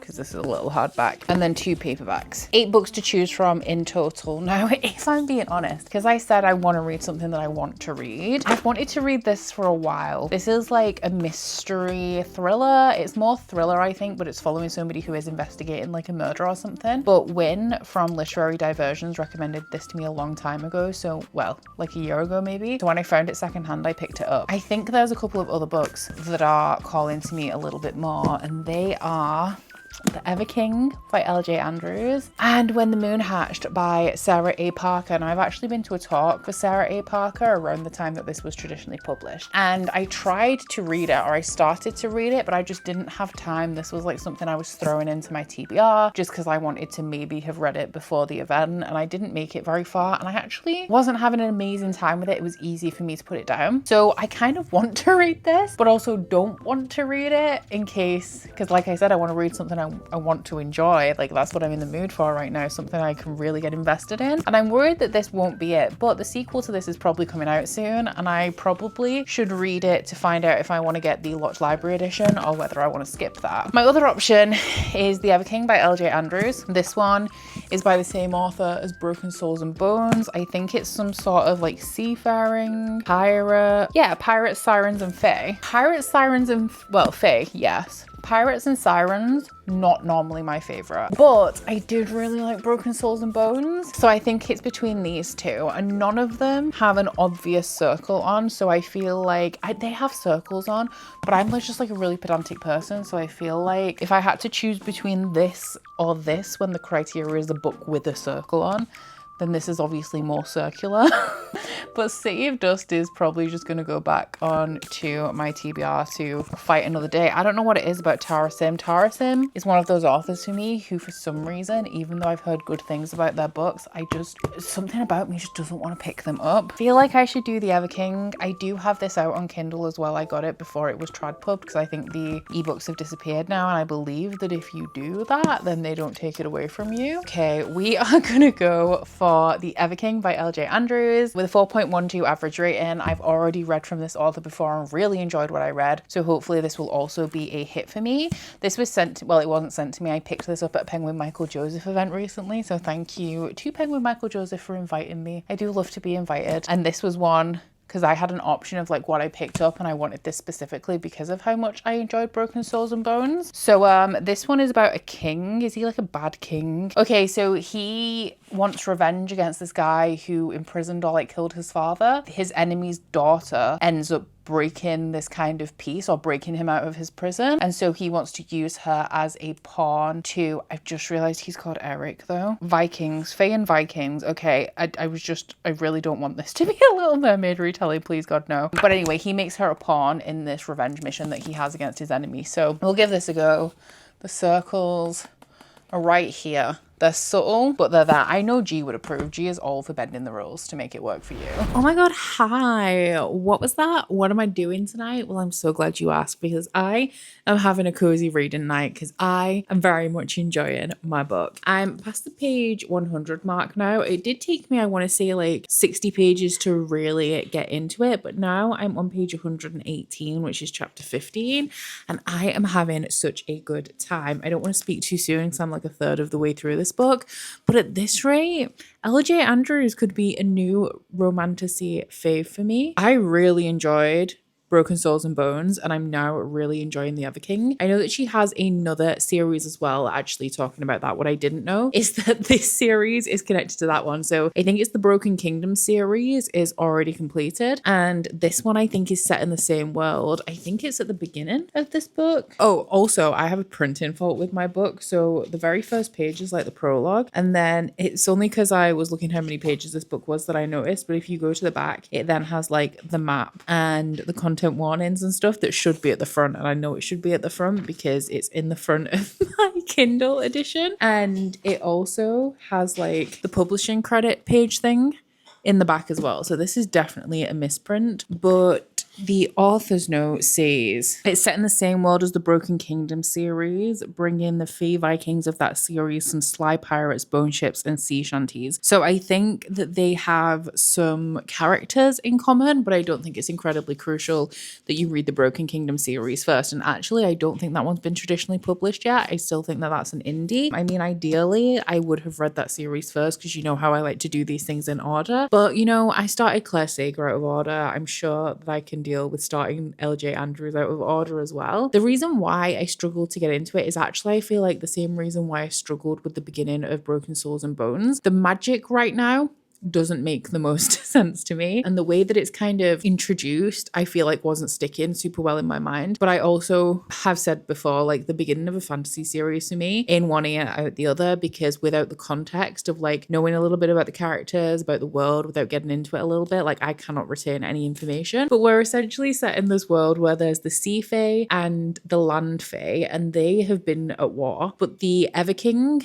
who is like the king of the sea fae, is now imprisoned in the sea. He can't come to land. And that is because I think the Land King has this talisman that the Everking needs to enter his full power. Now, in the prologue of this book, we see our main character when she's a child going down to the prison in the castle of the Land Kingdom. She sees the Everking because he's being imprisoned there, and she has like one of his talismans or something, which is the thing that he's looking for, and she breaks it and it imprints itself on her skin. The whole premise of this is that the Everking wants his talisman back from the Land King so that he can like fully unlock his power. And the reason why these two are at war anyway is because the Everking hurt the original Everking, not the current one. So the original Everking hurt like the cousin or the aunt of the female main character. So in retaliation, the Land King killed the Everking, and then the son wants his revenge. Our main character goes to this barrier in the sea that's keeping the Everking imprisoned, and she accidentally frees him. So he comes to land looking for his talisman, doesn't realize that the talisman is her, which I'm pretty sure it is because of the imprint on her skin. So he decides to take the king's daughter, who is our main character, as prisoner, so that the king, the Land King, will give him the talisman in order to release his daughter. But like I said, I don't think he realizes what I'm assuming, which is that she is the talisman herself. Even though the magic and the world setup is spotty as it is in Broken Souls and Bones, there is something about like the writing style and the characters of L.J. Andrews that I really love. I am also really loving the pirate vibe in here. It's given like the swagger of Pirates of the Caribbean, and I always remember when I was reading The Live Ship Traders by Robin Hobb, very different pirate series, but I was looking for more pirate series in that nature, which this is not. But I've never read a pirate series that really works for me, that provides the vibes that I wanted. And what I loved about The Live Ship Traders is that the pirates themselves weren't great, but the Live Ship Traders surrounds traders who trade on the sea. Like, they sail these big ships that are alive and belong to the trading families of this town, and they go out to sea on these ships. So it's kind of like the pirate lifestyle, but they're not pirates. I guess they're just sailors, but they got a lot of swagger and they're on an adventure because it's an epic fantasy. So I really love the vibes of that. This has like the swagger of Pirates of the Caribbean in terms of it paints pirates not necessarily in a positive light, but they have the drama and the flair and the costume that goes with the like Disney-fied version of a pirate, which is what I want to read about. You know, I know that pirates are bad, but I want the flair of Pirates of the Caribbean, and that is what this is providing. We do have some fae in here as well, which, I mean, I'm so used to all romancy being fae these days that I haven't even batted an eyelid. And so far so good. I'm also feeling like when I was reading Broken Souls and Bones and I kept saying to you guys, I want to read my book.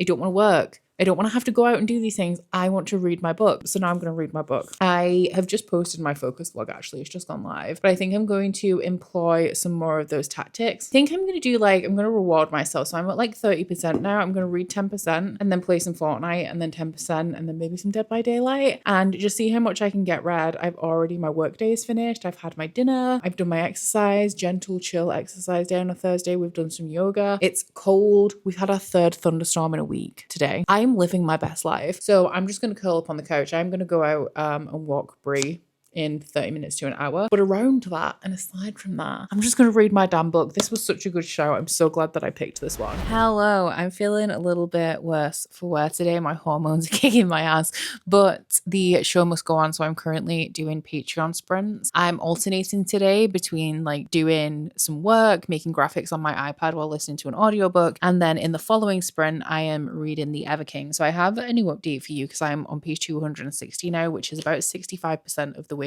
through this one according to my Kindle. And you know what, I am happy for authors that they're getting picked up and traditionally published from like indie spaces. They're getting like their cover design done, their marketing done, their distribution done, and they don't have to work as hard. Really appreciate that and love that for them. Hate it for me though, because I can no longer binge romancy series on KU, because I was right. This is the first time I've actually put it into practice of downloading an ebook off KU before it's picked up and then retaining that, even though it's not on Kindle Unlimited anymore. So I can't read the rest on KU. The sequel to this, I think, is released next week. So good timing on that. Then book 3 I'll have to wait a couple of months for, and then book 4 is released in autumn next year, which is the real reason why I didn't submit it for my Patreon book club, because I think it's going to be more than 4 books in total anyway, but the 4th book is released next autumn, so we'd only have like 3 books to read and then a whole bunch of time to wait for the next one. But as you can tell, for how annoyed I am that I can't binge through this series, I am having a really, really good time with it. I do think that this is more cohesive than Broken Souls and Bones is. I think it is a stronger book, but I'm not sure I'm enjoying it as much, because I'm pretty sure I read Broken Souls and Bones. It was like the first book of the last episode of Shelve It or Scrap It, if you did not see that episode and you want to go back and see my thoughts on that. But I remember really enjoying the sexual tension and the romantic relationship in that one, but I didn't like the magic, or I didn't feel like I understood the magic in that world. And I think there's some crossover. Like I said, I know that this is set in the same world as another one of LJ Andrews' series, but I do think that that series is also set in this world, because there is like the sea fae have healers that they call bone weavers, and I do need to double check, but I'm pretty sure that the magic system in that series is all about weaving, because I remember being like, I don't know the difference between a bone weaver, soul weaver, or something else weaver, and then whatever the main character is. Like, I don't understand the parameters of each because I didn't feel like it was well explained. And then the end, like I was going for a 4.5 for Broken Souls and Bones, but then the ending I felt was a little bit rushed and a little bit all over the place. So I kind of knocked it down that half star to a 4-star read. So this one, I'm not feeling as passionately about the romance, but I am very much enjoying it. I really like the love interest, and he's a very different type of love interest to the one in Broken Souls and Bones. Like, the one in Broken Souls and Bones has a lot of honor. He's very stoic. He's like tall, dark, and handsome type, where this guy is tall, dark, and handsome, but he's also like a rogue. You know, he's a scoundrel. He has a lot more swagger than the guy. Is it Rock? Yeah, Rock in the other book. So I am very much enjoying it, and I do really like LJ Andrews' male main characters. I don't feel quite as much connection and excitement, I guess, around the romance, but I do think in terms of like the world and the magic and the plot as a whole, this one is a lot less confusing and a lot more consistent. So between the two, right now, this one is a stronger book as a whole, but maybe I don't enjoy it quite as much. It is still definitely right now set to be a strong 4-star read though, and I do really feel like LJ Andrews is going to be an author for me, which is so exciting. Obviously, I don't know how the end is going to wrap up and whether that is also going to feel kind of chaotic and rushed, but I definitely feel like even though maybe these books aren't perfect, they're still very enjoyable, and I am really glad that I decided to pick this up for this prompt and go with a book that I really wanted to read because I'm having such a good time with it. And definitely after DNFing The Palace of Eros, but also not loving the last two books that I read before that, I feel like I definitely needed something that I was a lot more enthusiastic about, and so far this is fitting the bill. I really hate updating the vlog at nighttime because having the light on, like, it's not it. I feel like the lights just came on in a nightclub. It's not a good vibe. But I needed to come and tell you that I have just finished The Everking, and guys, I loved it. It's another hit from LJ Andrews, and I'm here for it, if I'm being honest. I'm just going to move out of the glare a little bit. I'm not having a good time. There we go. That's better. So yeah, I loved it. I thought that it was equally as good as Broken Souls and Bones. I actually think I enjoyed it a little bit more in the end. I am equally as invested in both of the romantic relationships, but I think that this one overall is a stronger book. My main issue with Broken Souls and Bones, as I mentioned, is that the ending felt very rushed, a little bit predictable, and also the world building and the magic wasn't executed in a way that I really enjoyed and left me feeling very confused. Whereas The Everking, I felt the world building and the magic could have been a little bit more intricate. But to be fair, this is a spin-off series to a 9-book series I've discovered set in the same world, following the parents of some of the characters in here, and then maybe some of the characters as well are part of that series. I'm actually really excited because this was the perfect time to read this one because The Everqueen is out on Tuesday, and I'm actually going to London on Tuesday for an event, so I'm going to go pick up the sequel. And it's also really good because even though book 3 is going to be re-released before the end of the year, book 4's publishing has been delayed until like next autumn, but this is a series of duologies. So every 2 books, it's a 6-book series in total, split into 3 different duologies following different couples. And to be fair, very reminiscent of The Bridge Kingdom by Danielle L. Jensen. And to be honest, it does kind of read like The Bridge Kingdom in a different font, which I am not mad about at all. I can forgive maybe the lack of attention given to the magic and the world building in here, given that it is a spin-off from a 9-book series. That one is 3 trilogies following different couples, and I'm so excited to dive into them because they're still indie published at the minute, so they're all available on Kindle. But that being said, the world building and magic wasn't lacking in a way where I didn't understand what was going on. It was just kind of a lot of information in the first few chapters, and then we moved on into like the meat of the story. I think that the end of this was also a lot stronger than Broken Souls and Bones in that it ended on kind of a cliffhanger. I'm not concerned about what's coming in the next book. With this being a romance, I don't think anyone's like truly in peril, you know, but it does end in a way that's kind of like the middle of a scene that's going to be carrying on into the next book in the series. And then, because I have to wait a bit for book 4, I'm just going to pause after book 2 and then hopefully come back to this one when book 4 is in my hands, and I'll just read them like duologies. But yeah, I am so happy that I read this. It was definitely what I needed, and I think LJ Andrews really is an author for me. So that does mean that we are going to be shelving The Everking. I gave it like a 4.5. I want to say it was like a very solid 4-star, but not quite a 5. It wasn't the perfect book, but I had such a good time with it. So we are shelving that, but we need to pick the next prompt that we're going to be hunting for on the shelves while we are shelving The Everking. So in terms of Magical Readathon, I think I just have 3 prompts left to go, and yes, they are all of the prompts for demonology. So 2 of these I do have covered with books that I'm reading outside of Shelve It or Scrap It. The first one is Implant Outburst, and that is a book with an emotion in the title. For that one, I'm going to be reading Time of Dread by John Gwynne for Catch Up Book Club, so 100% we'll get to that this month. The second one is Underground Habitat, a book with a dungeon, cave, or a secret lair, and I'm currently, I don't know what percentage of the way I am through it, but I think I have about 3 or 4 hours left of the 3rd Dungeon Crawler Carl book, which is the Dungeon Anarchist Cookbook. Once again, pretty confident I'm going to get to that by the end of the month. And then the only one that we need to fulfill in this challenge is New Gen Demons, which is a book by an author who is younger than me now. I'll be honest, I think we're going to struggle. I don't think, because we're going to be going into these shelves onto the top shelf again, which we did visit in the last episode when we shelved Broken Souls and Bones. And looking here now, we have Megan Bannon, who I think is a little bit older than me. Olivia Blake, I think, is in her late 30s. And then we just have Roshani Chokshi, who I think is like mid-30s. I don't think we're going to be able to do it. And this is actually quite a difficult one. I did originally have this in my September TBR. The book is right here, it's on top, that I selected for that one is The Temptation of Magic by Megan Scott. And even then, with all of the options I had in the stacks, there are a lot of authors who just don't have their ages as like public information, which is absolutely fine. It just made the prompt a little bit trickier. So seeing as this is only book 6 of 9, and I'm pretty sure I'm not going to be shelving the next 4 books that I read, or they'll maybe be on different shelves where I have more options for this prompt, I think I'm going to move on and cover a different magical readathon prompt that's going to be easier to find on the shelves. So essentially, because it's the autumn equinox, I have the option of continuing on with some of the prompts based on ones that we've already covered, like some of the subjects, or I can do the first prompt for any of the subjects that I passed at the spring equinox. So my choices, I could do borrow a book from another TBR. That's going to involve too much research than I can be bothered with right now. A book with romance. That could be very, very easy. I have a translated book, which I'm not going to get off that top shelf. A genre spin, which would involve putting a bunch of genres on a wheel and then spinning it. A random country generator, those never go well. Or a genre blend, so a book that's like a hybrid, like fantasy and romance, which I think is also going to be a pretty easy one. So I think I'm going to go for genre blend. Either that or a book with romance, but let's go see what we've got. So this is the shelf that we're going to be dealing with, and the books that are eligible to be chosen right now, we have The Undermining of Twyla and Frank by Megan Bannon, would love to read that. We also have these 3 Olivia Blake books, and also The Gilded Wolves by Roshani Chokshi. This is reserved because I need to reread this, and then I want to follow on with the sequels in quick succession. So we're not going to think about those right now.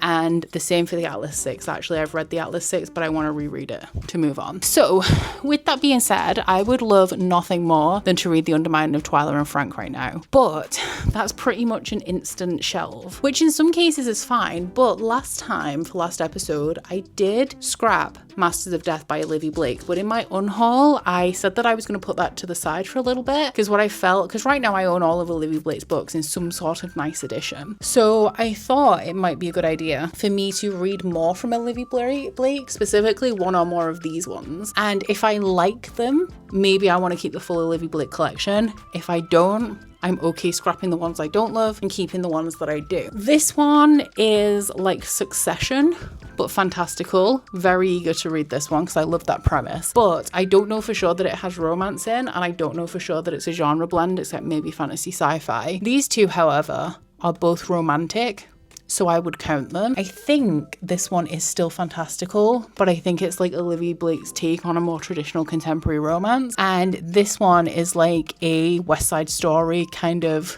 rival gang situation. Of the two, I think I would really like to read Alone with You in the Ether, but this shelf does not have a ton of wiggle room, so I don't think that this one is thick enough to replace with the Everking, which means that we're gonna go for One for My Enemy. Damn, did not anticipate reading this right now. And then if I move these guys up, the Everking, I think, like with Olivia Blake, everything's in publication order. So I think for this one, I'll go with the Everking first, because even though that's just been republished, oops, I need to take the bookmark out. It was indie published before Broken Souls and Bones came out. And that is the perfect size. So yeah, I definitely would not have gotten away with reading Alone with You in the Ether. A shame. So I'm actually pretty excited about this one for a couple of reasons. The first is that this is one of the, I say that this is one of the Olivia Blake books that I'm the most excited to get to, but honestly, even though I only gave Masters of Death 3 stars, even though I gave Atlas 6 4, but I've heard really bad things about books 2 and 3, I just think that the concepts of Olivia Blake's books, the synopses, are so appealing to me that I think that they're all interesting. They're all so different, and I love that about Olivia Blake. So I am equally excited about all of the books that she's written for different reasons, but I remember being so excited about the concept of this when it was released.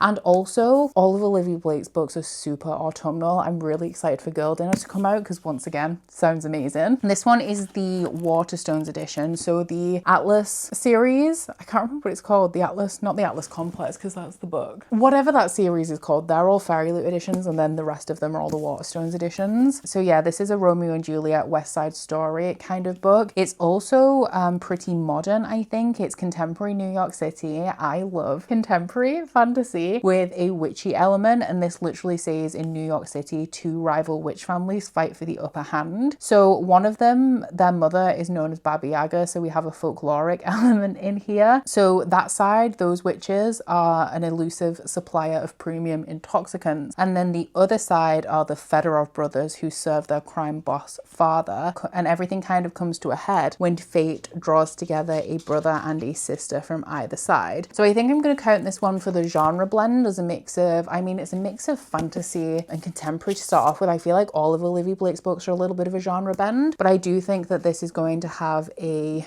romantic plotline in here as well. The back says, from the Sunday Times bestselling author Olivia Blake comes an intricate web of love, magic, and witch families at war. So I feel like this is definitely going to count, and I'm excited to get into it. I know that Olivia Blake is super hit or miss. Everybody either loves her or hates her. She's so polarizing, and her Goodreads reviews, I've looked at them many times for various videos, they're very middle of the road. I want to love Olivia Blake so much, and I think that this sounds amazing. So I really hope I enjoy it. Guys, I cannot believe that I'm only this far into this book because so much has happened. My mind is blown, honestly. I'm a little under a third of the way through this one. I'm on page 125, but I've just got to Act 3. I don't know how many acts are in this book in total. I know I've just seen 4, so there's at least 4 acts, but I am shooketh by what has unraveled in this so far. Like, I knew going into this that it had a West Side Story edge because it's like more modern, set in a city, but obviously West Side Story is a Romeo and Juliet retelling. This is a Romeo and Juliet retelling, and it has the excerpts from Romeo and Juliet in between the acts as well, like little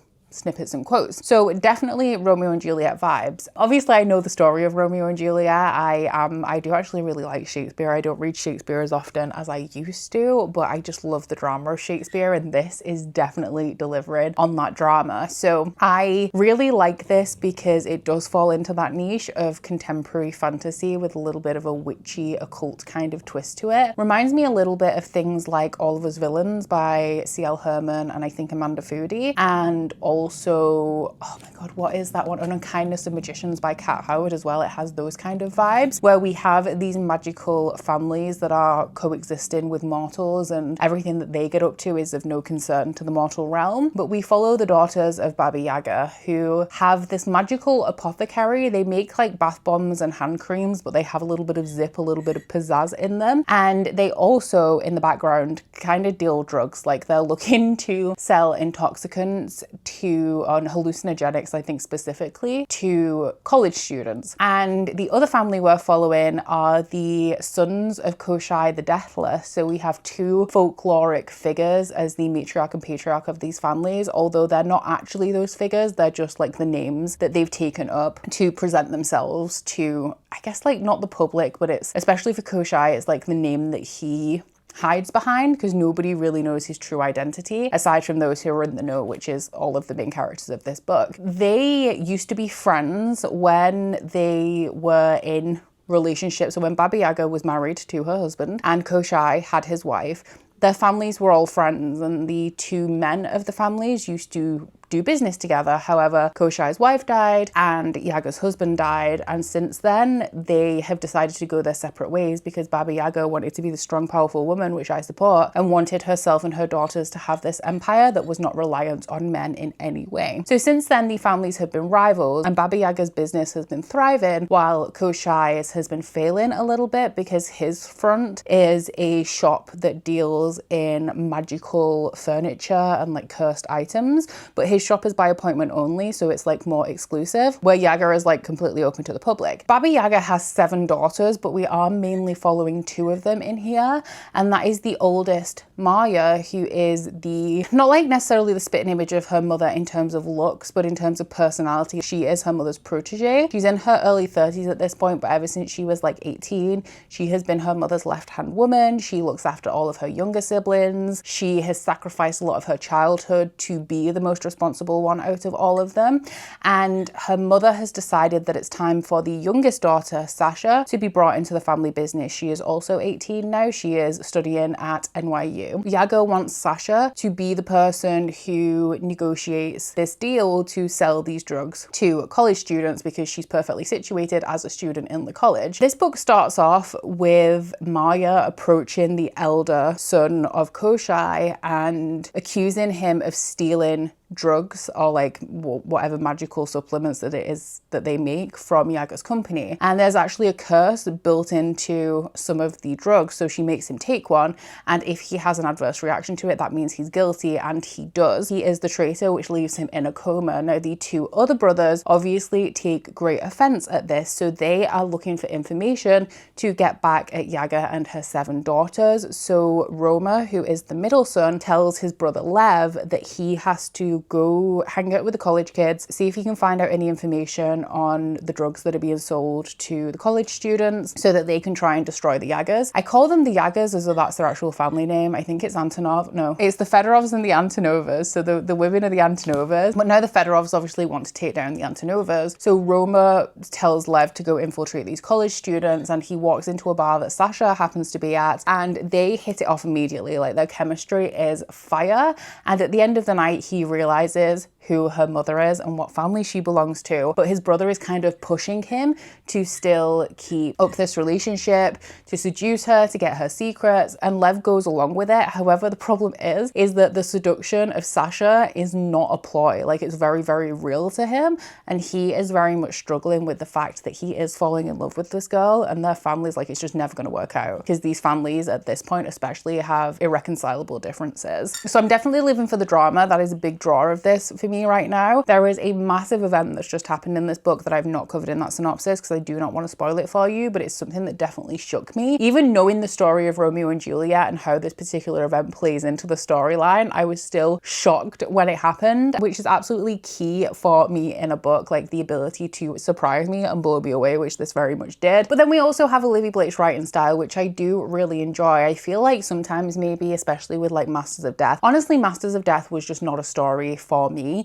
It was way too chaotic and fast-paced, which is just things that I don't really enjoy. So it is no wonder that I didn't love that one, although I did still like it. And I think that the thing is here is that I do like Olivia Blake. It just depends on what story she's telling, because they're so vastly different, how much I connect to it. And I feel like this one, a Romeo and Juliet retelling, a fantasy romance with that contemporary setting and this witchcraft occult element, I feel like this one can really be a hit with me, especially because it is the Shakespearean retelling as well, which really lends itself to drama. And I'm a dramatic bitch. This is the never-ending book. I went to London and back yesterday, did a cute little day trip. So I was on trains for a while, and I did do some mindless scrolling on my phone, especially on the way back. But I only read 155 pages of this book on my entire trip. And I did, especially on the way there, I did read for most of it. Not that I'm complaining, or am I though, actually, because I feel like we've taken a turn since Act 2. Since the end of Act 2, I feel like I'm enjoying it a little bit less, maybe. I feel like we need to wind it back a notch though. I'm like 310 pages into this one, and I feel like so much is packed into this book that I feel like I've read about 500 pages. I'm at the beginning of Act 5. I think I've read the first couple of sections of Act 5. Even when I got to the end of Act 2 and I was like 100 pages into it and I spoke to you guys, I thought, this feels like half a book. Like, this feels like we could even be nearing the end of this book, and there's still so much to go, and I still have 100 pages of this left, and I don't know how, because so much has happened.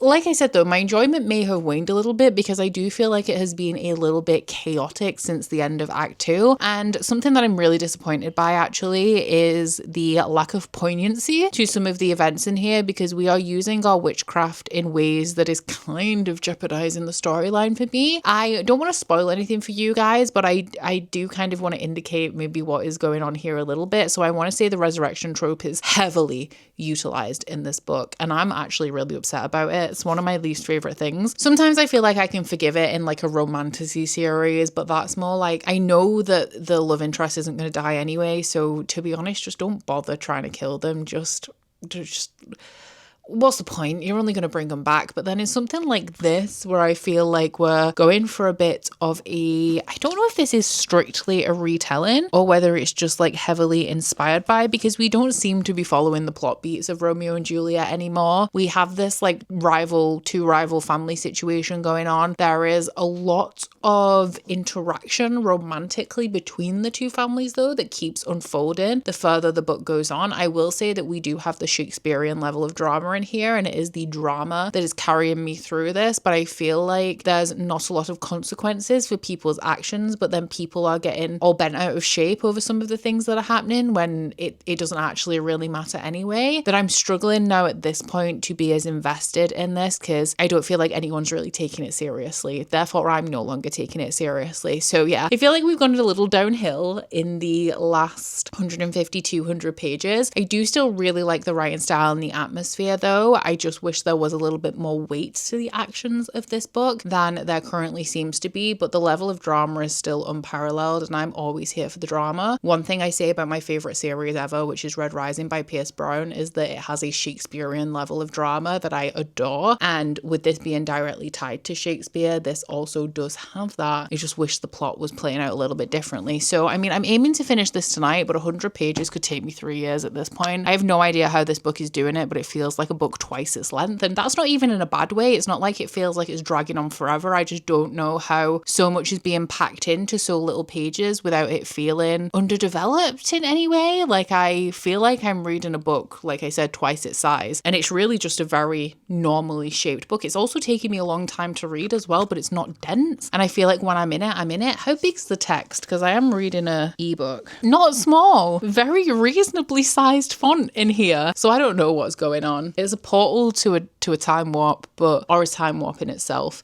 I don't know.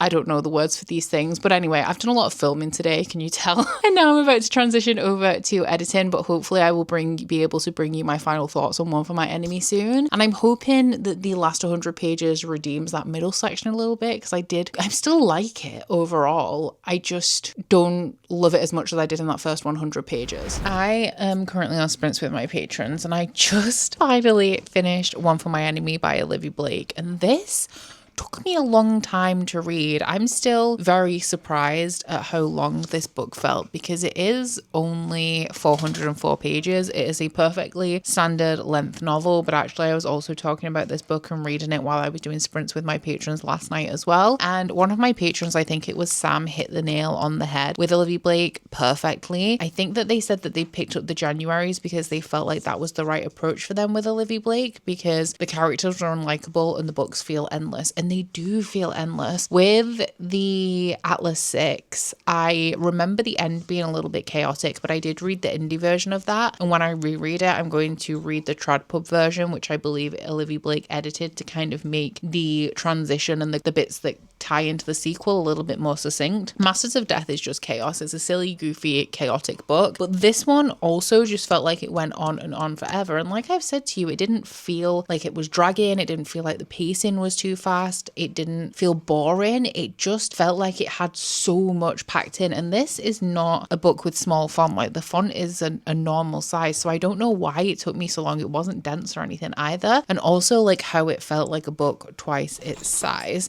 Now in terms of my enjoyment of this one, I did feel like it rekindled my interest a little bit towards the end. So the last 50 to 100 pages and the first 100 pages I really enjoyed of this book. The first 100 pages, the setup of this, were absolutely my favorite. And I feel like through reading this book, I've narrowed down my feelings on Olivia Blake, because I do think that her concepts are genius. Every time she releases a new book, I am so excited to pick it up. It sounds so interesting. I also really like her writing. It is very melodramatic. There is a lot of drama and like metaphor within the prose. I think that her atmospheres are on point. Her books lend themselves perfectly to autumn because of how atmospherically she writes. I like her characters. Now, Olivia Blake is a author that writes pretentious characters 100%, but I do like the way that they're done, because I feel like it's very self-aware. I feel like you can tell that Olivia Blake knows that these people are super, super convoluted, and that is just part of the fun of the story. say every book that I've read from Olivia Blake has a set of borderline unlikable, convoluted, pretentious characters, but I love it. I've said this before regarding things like contemporary fiction especially. I don't read to experience a realistic portrayal, especially if it's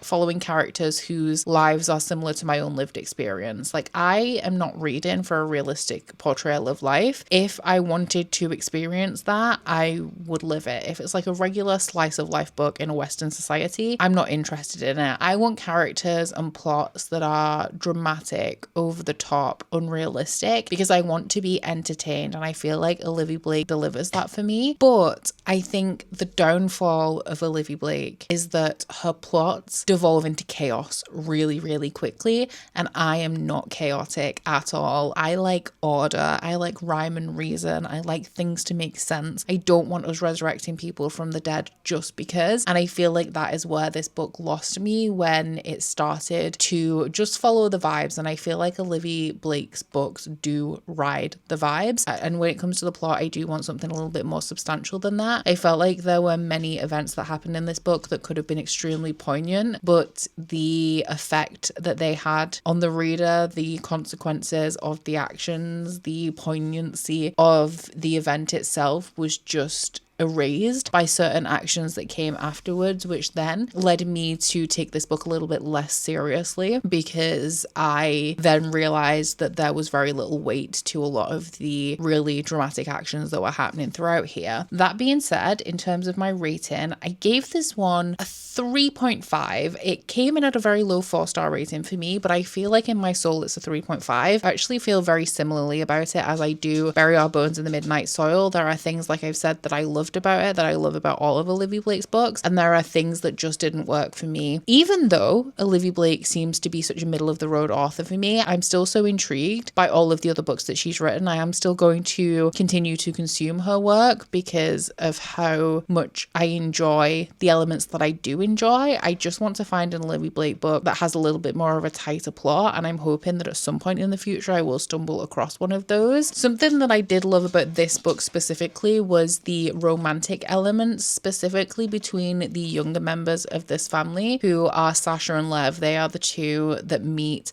accidentally and don't realize who the other one is until there's already an attraction there. I really liked the way that they were drawn to each other. I really liked the chemistry and the banter between them to start off with, and because of the drama of Olivia Blake's writing and her atmosphere, I think it really lends itself to a melodramatic, seemingly world-ending kind of love story, and we did have a few of those in here. The other key romantic relationship that we follow, I felt, reminded me a lot of like a 1940s movie. I'm thinking something like Rebecca, the Alfred Hitchcock black and white movie, you know, where you have like the woman with the perfectly like coiffed hair that swoons into this like suited and booted man's arms, and then the waves crash. Like, it had that kind of tone to me, and I feel like Olivia Blake does write those kind of relationships, which is what brought me back around to this, because after the chaos of the end, when we started to draw this to a close, things did become a little bit more final. There were consequences and lasting effects to the characters' actions, which I did appreciate, but I do feel like Olivia Blake is truly here for the vibes when it comes to her plot, and I think that if I maybe go into her books expecting that, I might have a little bit more success in the future, or should I say a little bit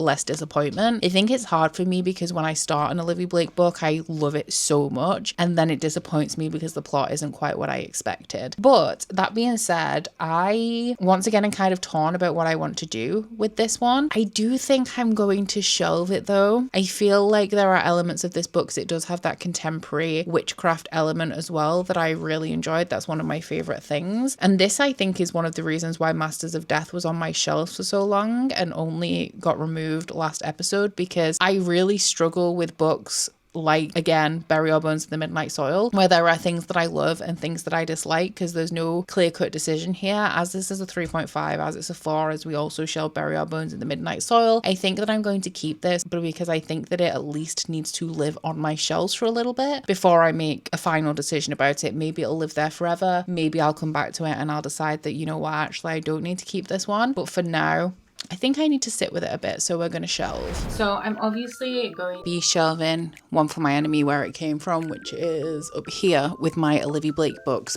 But I'm going to be honest, especially with how heavily we were in these specific shelves, these top 2 shelves in the last episode, plus the fact that we are now back here on these shelves again, I'm getting a little bored of this pool of books. I want to mix it up a little bit. So I think instead of looking for a book from here that I'm going to read for book 7, I'm going to just take a book from here that I haven't read to be able to get One for My Enemy onto the shelves, and then we're going to go upstairs and put that book onto those shelves and read something from up there, if that makes sense. I just feel like since I built these shelves, it's great that we're getting to look at them and play around with them, but I am predominantly trying to get this shelf, or these shelves should I say, full of books that I've read.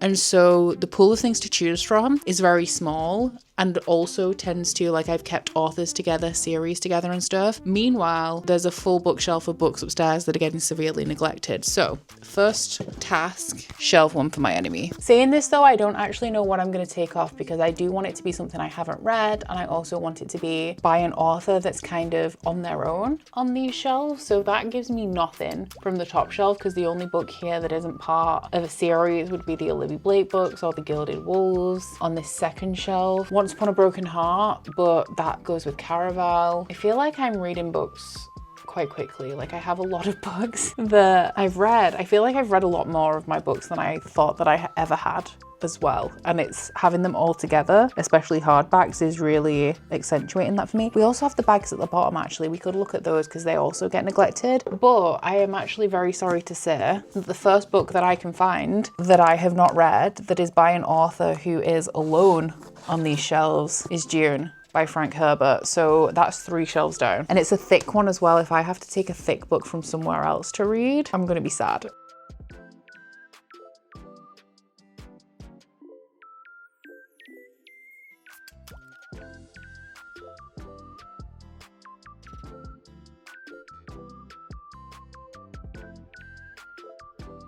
Okay, so I think One with My Enemy went between Alone with You in the Ether and Gifted and Talented. There we go.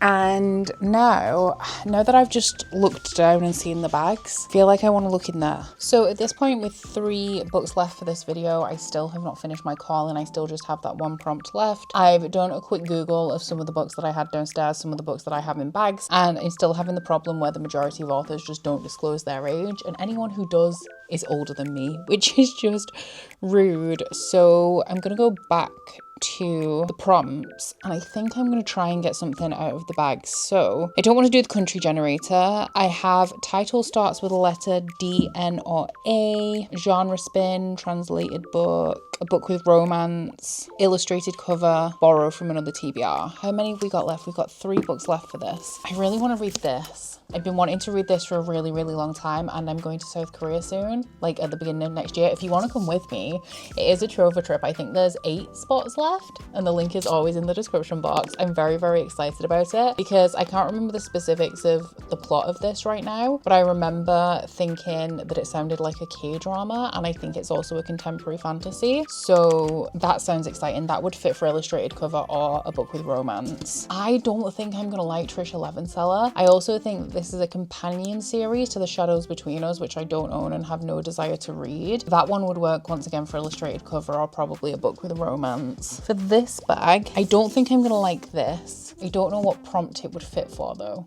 if I were to put that in. And now I'm really stuck because I really want to read The God and the Gumiho, but now I'm like, should I take this opportunity to try a book that I don't think I'm going to enjoy instead of keep glossing over them? Because I have just read a few books that I did enjoy. Let me see if I can find a prompt for Hammerjang Look, and then if not, maybe we'll go with The Darkness Within Us. The problem is that I'm equally ambivalent about both of these. I don't have anything unless I took my chance with the genre spin, which I don't really want to do.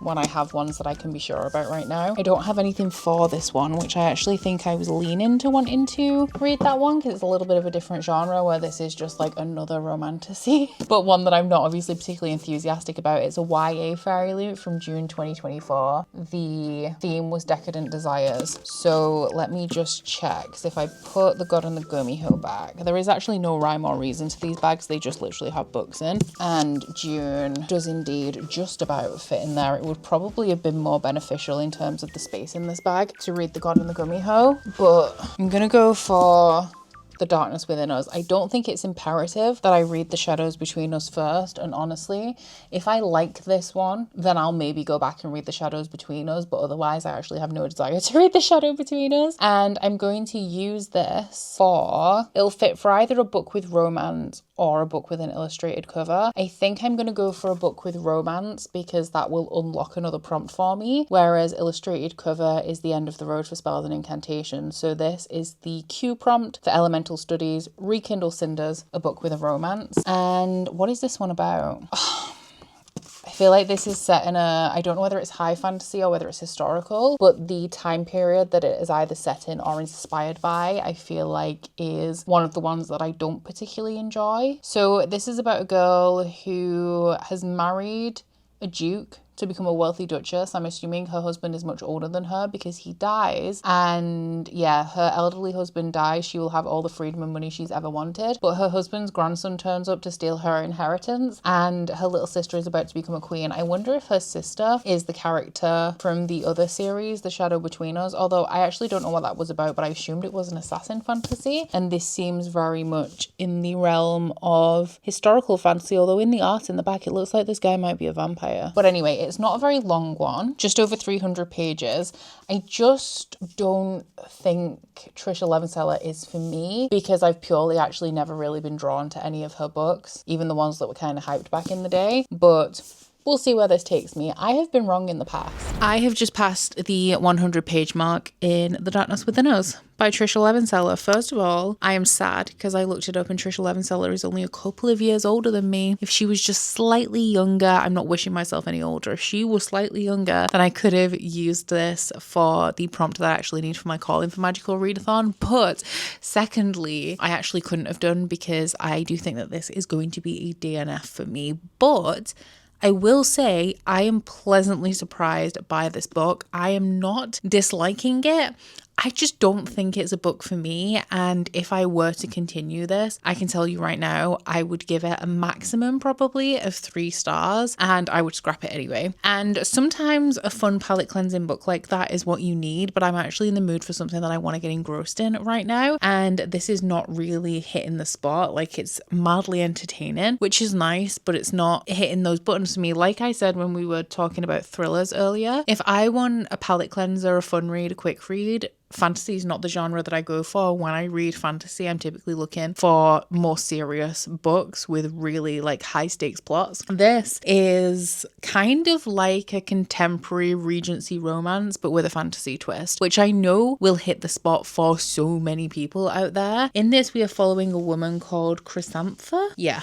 Just checking. And she is married to this really old guy because women have to be married to whoever their fathers decide that they're going to marry back in the day. But she has done very well for herself in terms of manipulating her father and hiding in the background of situations, making everyone think that she's really stupid. But really, she has maneuvered herself into this position to be married to this old duke, and she is just riding it out until he dies. However, and I think chapter 1, she actually smothers him with a pillow because she's had enough of how creepy he's being and how gross he is. And all she wants is for him to die so that she can inherit all of his money and his estate. So when he dies, she does just that. And because of situations that happen in the companion novel to this series, because I did look it up on Goodreads, this is actually considered book 2 in the Shadows Between Us series. Because of the way that that resolves, the laws are changing in this world, giving women a lot more rights. So she doesn't even have to go through her period of mourning. She can live like the widowed Dowager, the Dowager Duchess. I don't know. But anyway, she can do what she wants. She essentially has the freedom and money of a man now. That is until her husband's estranged, mysterious grandson turns up. According to her husband, he never had any kids. But this guy turns up and he's like, actually, this is my estate and you need to leave. And she's like, well, you can't make me. And thus begins a hate to love story where they're both trying to outsmart each other into getting the other one to leave the house. And he essentially wants to give her a ton of money to go get married again. She's like, absolutely not, never getting married again over my dead body. And she wants to figure out what secrets he's keeping because he leads quite a mysterious lifestyle. So our main character, she's a bit hateful. She really doesn't like her sister, which I feel like would have been established in the first book in the series. It's not like a huge deal, you know, sibling rivalry, that kind of thing. She took all of her father's affections on purpose to give herself an advantage in life, and her sister resents her for that, and they just don't get on, and that's absolutely fine. She has obviously manipulated her way into this position. She is very resentful of the position that she has in society as a woman, which I also can't be mad about, but she's given like Nesta. She's a Nesta kind of character. So she's prickly, she's rude, she has a kind heart overall. She's very like kind to her servants, but she's very prickly, rude, and like borderline aggressive, I would say. And the way that she goes about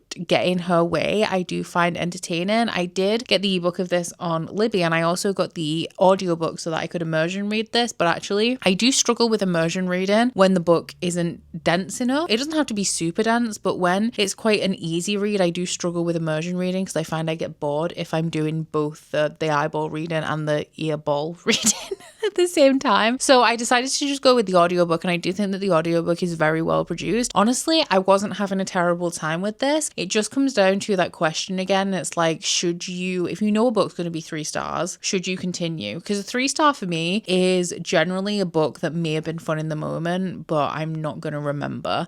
And I can almost guarantee this would have been like a 3-star scrap. So it's like, do I want to spend my time reading that when I could be reading my next favorite book?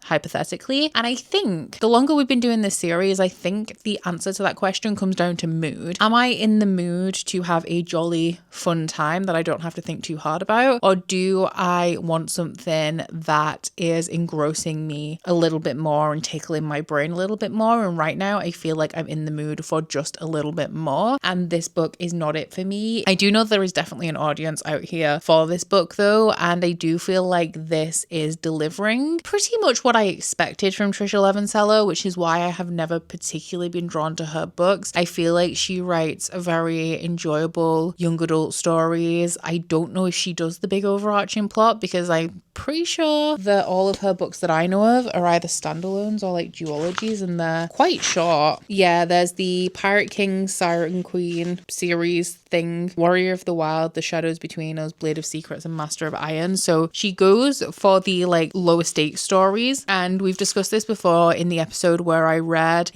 2 books, did I not? One of them was, did I read The Teller of Small Fortunes and Sorcery and Small Magics in the same episode of Shelve It or Scrap It? It's kind of like they're not quite cozy, but it's not end of the world stuff either. And I really do prefer my fantasy more on the epic side than the fun, enjoyable side. So it is a DNF, but it's not because I didn't like it. It's just because I don't think it's for me. And you could say, well, oh, why don't you save it for a time when you want that kind of book? I think it's because if I want this kind of book, I reach for a different genre, because fantasy is one that I am a lot more particular about and a lot pickier about, where if I want to switch my brain off and just have a good time a little bit more, I'll tend to go for more of a contemporary romance or a thriller, because I'm not constantly thinking about what's coming next, because I'm not as familiar with the conventions of the genre, especially when it comes to something like a thriller. So yeah, I do feel like if I were to theoretically, I mean, I can't really within the bounds of this challenge, but if I were theoretically to save this for a rainy day, I don't think I'd ever come back to it. And if I did, I think I'd just carry on with the audiobook as well, which was a decent time. Maybe I will even just carry on with the audiobook at some point if I need to potter about. We'll see. The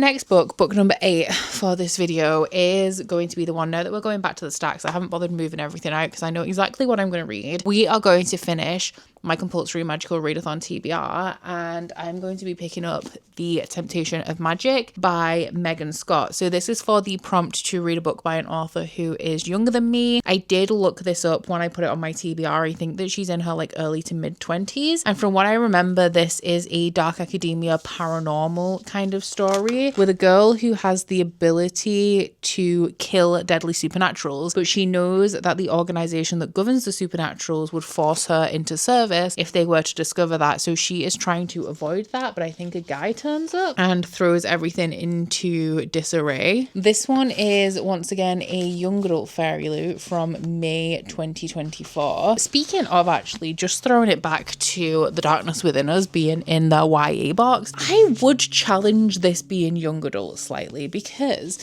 it's from June 2024, so shortly after The Temptation of Magic, and it reads like a YA story in terms of like the writing style, the flow of the story, everything like that feels YA. And I'm not opposed to there being some sort of sexual content in young adult books, because young adults, like, you know, they are doing that stuff regardless of whether they should be or not. It's happening. So, and it's also important for them to learn about. It's like a very normal thing to learn about. But this is very like sex forward, I would say. Our main character just really wants to get her freak on. When she gets rid of her husband, she wants to take a lover because she doesn't want to get married. She doesn't want a man to control her, but she does want a lover. And so she's thinking about how she can get one. And one of the people who work in her manor says to her, like, why don't you go to a brothel and sample the wares? And she does exactly that. She goes to the brothel and she samples the wares, and she continues sampling the wares. She has multiple lovers from the brothel. It's nothing graphic, there's no explicit content. I just feel like the focus on sex from the perspective of the main character is more than I would expect from a young adult novel. But there's no explicit content that I actually read, but I didn't get to the part where this actually got romantic, because I'm assuming this is going to be between like the guy who's come to steal question mark maybe her estate and her. I just wanted to add that. But anyway, we're going to go for The Temptation of Magic to round out Magical Readathon. This one is not the longest book, 360 pages. With this being like a supernatural, does it say supernatural or paranormal? Supernatural kind of story. It could go either way for me, because you know I'm not a fan of like the paranormal genre or like urban fantasy. This has a bit of a dark academia lean to it as well, I think. And it could also fall into that category like One for My Enemy did, of contemporary stories with a like supernatural, paranormal, occult twist that really works for me. It just all depends how it's executed, which is what we're going to find out. I am afraid, besties, that this book is not for me. I am not Live, Laugh, Loving. I'm not even very far into it. I made it, I think, about 40 pages in. I'm somewhere in the middle of chapter 5, and that ends on page 42. I thought I was a little bit further because once again I got the ebook on Libby, and that said I was already 45 pages in. The physical copy disagrees with me, but I am just really not enjoying the writing in this one or the world building. The world building is feeling a little bit flat, and it is set in our real world. It's actually set in the UK, so our main character is situated somewhere around the Cornwall area. I'm pretty sure her mother has died and she's left her a clue that is leading her towards some sort of painting, but she's also attending university down here. Her family are on the run from the Wake, which is this governing body that like regulates supernaturals, and she doesn't want to become one of their hunters. We also have a perspective that is a hunter, and we know, right, I love this sweet spot of contemporary fantasies that have an occult or witchcraft kind of element to them, which I really did hope that this would be, but it is a lot more magical, a lot more fantastical than I like in a contemporary fantasy setting. And I don't feel like the world building is very strong. It feels very one-dimensional and very, very info dumpy. The 40 pages I've read have essentially just been explaining this supernatural system to me, but in a way that feels really indigestible, and also littered with references to paintings and artworks and the way that the supernatural world ties into art. And they have like ways of making art, so if like a fae looks at it, then they can see what it actually is, but if a human looks at it, then it's completely different. Like it looks normal. Like apparently the Mona Lisa is one of these. I just don't feel like I'm getting it. I don't feel absorbed. My eyes feel like they're glossing over when I'm trying to read this. It is not proven to be as atmospheric and kind of rich in that regard as I wanted it to be. It is very early days and I feel like I should give it more of a chance, but I'm just really struggling, even with the 40 pages that I read, to have any desire to continue. And I do feel kind of bad about it because, like I said, 40 pages is not very much. I'm trying to lean into my gut a little bit more and be like, okay, when you know, you know. Some books, they captivate you from the very first page. The thing is that some books take a lot more work. Like Red Rising, favorite series ever. Didn't start enjoying it till halfway through the first book, but I did still enjoy the writing in that. I was interested. I just was struggling to kind of keep up with all the world building in that one. There's also, for example, This Monster of Mine, which I read in the last episode, which I really struggled with, but the last 100 pages clicked for me. But at the same time, actually thinking back on that, I'm not sure whether I'm going to continue on with that series anyway. We'll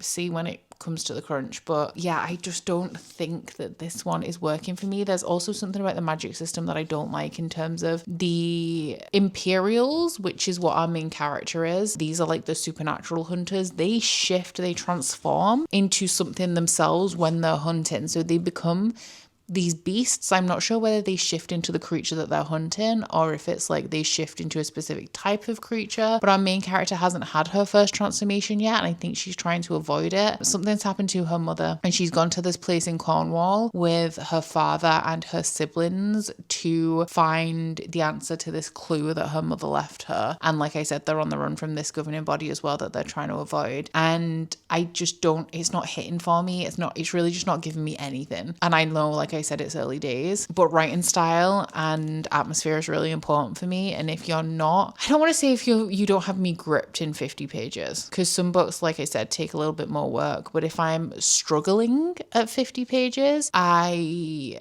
don't really want to continue. So I feel like this is a no from me, sadly, which actually really unfortunately means that I'm going to have to try once again to find an author in this world who is younger than me within the stacks. I know that there's one there for sure, because in my September TBR, I did originally have My Fault by Mercedes Ron in for this prompt, which is a contemporary romance, but then I realized that had been translated from Spanish and a translated book was a different magical readathon prompt, so I wanted to leave that available for that. Obviously now I could pick that book. I am kind of in the mood for contemporary romance, maybe. I feel like I want a genre switch up right now, but there's not many options of that in the stack, so I guess we'll go see what we can find. And if we can't find anything, I know I at least have My Fault, so there is something in there for me. I'm sad about this as well because I really like this edition. It has like the marbled red edges and it looks like an old book, but it just wasn't doing it for me, unfortunately. I am actually really disappointed. It is getting to the time of year where it's just like quite cold in here, so I'm eager for this to be over already. Kind of want to go with the paperback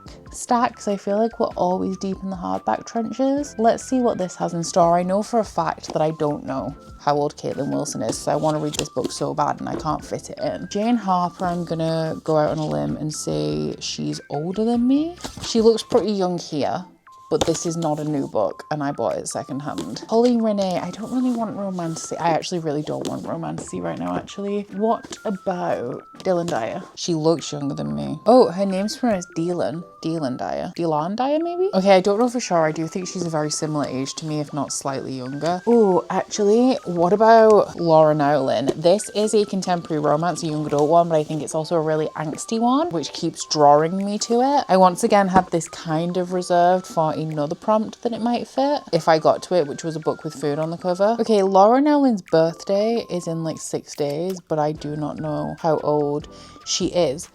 But educated guess here, her Instagram handle is Laura Nowlin 84, which leads me to believe that she was born in 1984 and therefore is not younger than me. So I think it's going to be My Fault by Mercedes Ron. Which of the 3 contemporary romances we have in here, I guess I'm just a little bit worried about this because I do like really angsty, really dramatic, over the top, unrealistic contemporary romances. We know this about me, but I love the after movies. The after books I have skimmed through, and because this has had like the same Amazon Prime treatment that After has, in my head they are of equal quality. This was originally, was it fanfic? I know that it was originally published on Wattpad, so no, not necessarily fanfic. It was a Wattpad story. It got picked up and translated into English. It is technically maybe a young adult story, and it's a step brother romance, which I love me a bit of like, you know, taboo that isn't taboo. So especially because like they're only meeting now. It's not like they've grown up together their entire lives. Like they've only just become step siblings. So you know what?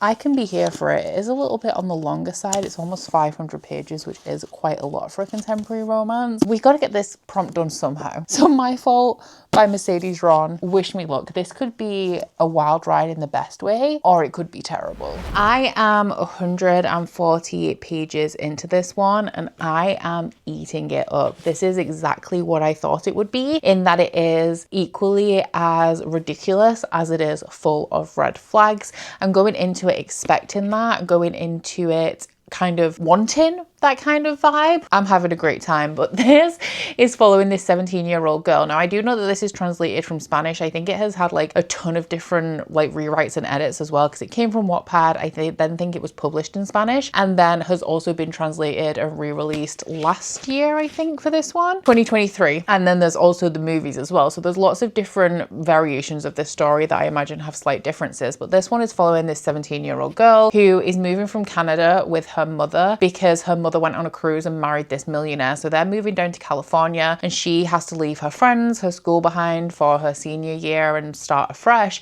And she's also going to be living with this man that she doesn't know, but also his son, who is 21. Now, for all intents and purposes, like this girl Noah's mum is singing this boy's praises. Like he's amazing, he's straight up, he's hardworking. And that is how he appears to his family. But he actually has this secret life that he keeps banging on about protecting his private life. Like he's old enough to have a private life. He's so precious about, where he is a gang leader. He's a bad boy, a gang leader. He smokes cigarettes because of course he does, and he participates in illegal races. So this girl immediately starts to get under his skin because he wants her around as much as she wants to be there, and starts needling him and following him about and ending up at these parties that he's at where he doesn't want her there. So she ends up embroiled in it as well, and they both find each other incredibly attractive even though they hate each other. Now, we have already hit an enormous red flag, and that is that this girl is 17 and this guy is 21. I don't know when this was originally published. I think it was quite a while ago, 2017. I know that Mercedes Ron is almost exactly the same age as me. She's like 1 month younger than me, which is how she fits for the prompt. So this was published 8 years ago. I would have been 24 8 years ago. So that actually does make a lot of sense. And I will admit, like when I was that age, that was perfectly normal. Now that I'm much older and I know all of the like differences that happen and how crazily different a person is between the ages of like 17 and 21, it's a little bit more of a red flag for me, but I'm kind of just like rolling with it in this book. There is also the fact that this guy is incredibly violent and volatile. He's not violent towards her, but he is a little bit handsy in that he will like physically move her and touch her, and then he is so easy to get into a fight with the people around him. So she's constantly surrounded by his violence, which it hasn't been explained yet, but it's been alluded to that her father was a physically violent person. So while she's not doing anything to kind of let him know that, obviously, because she doesn't like him, or stop these altercations from happening, she is being triggered when they are. And it's like, it's going to be one of those stories, I know it is, where he's this like untamable bad boy who just like uses women for sex and doesn't get attached, which there's been plenty of that. Like he's hooking up with everyone in this town and they're enjoying it, to be fair. So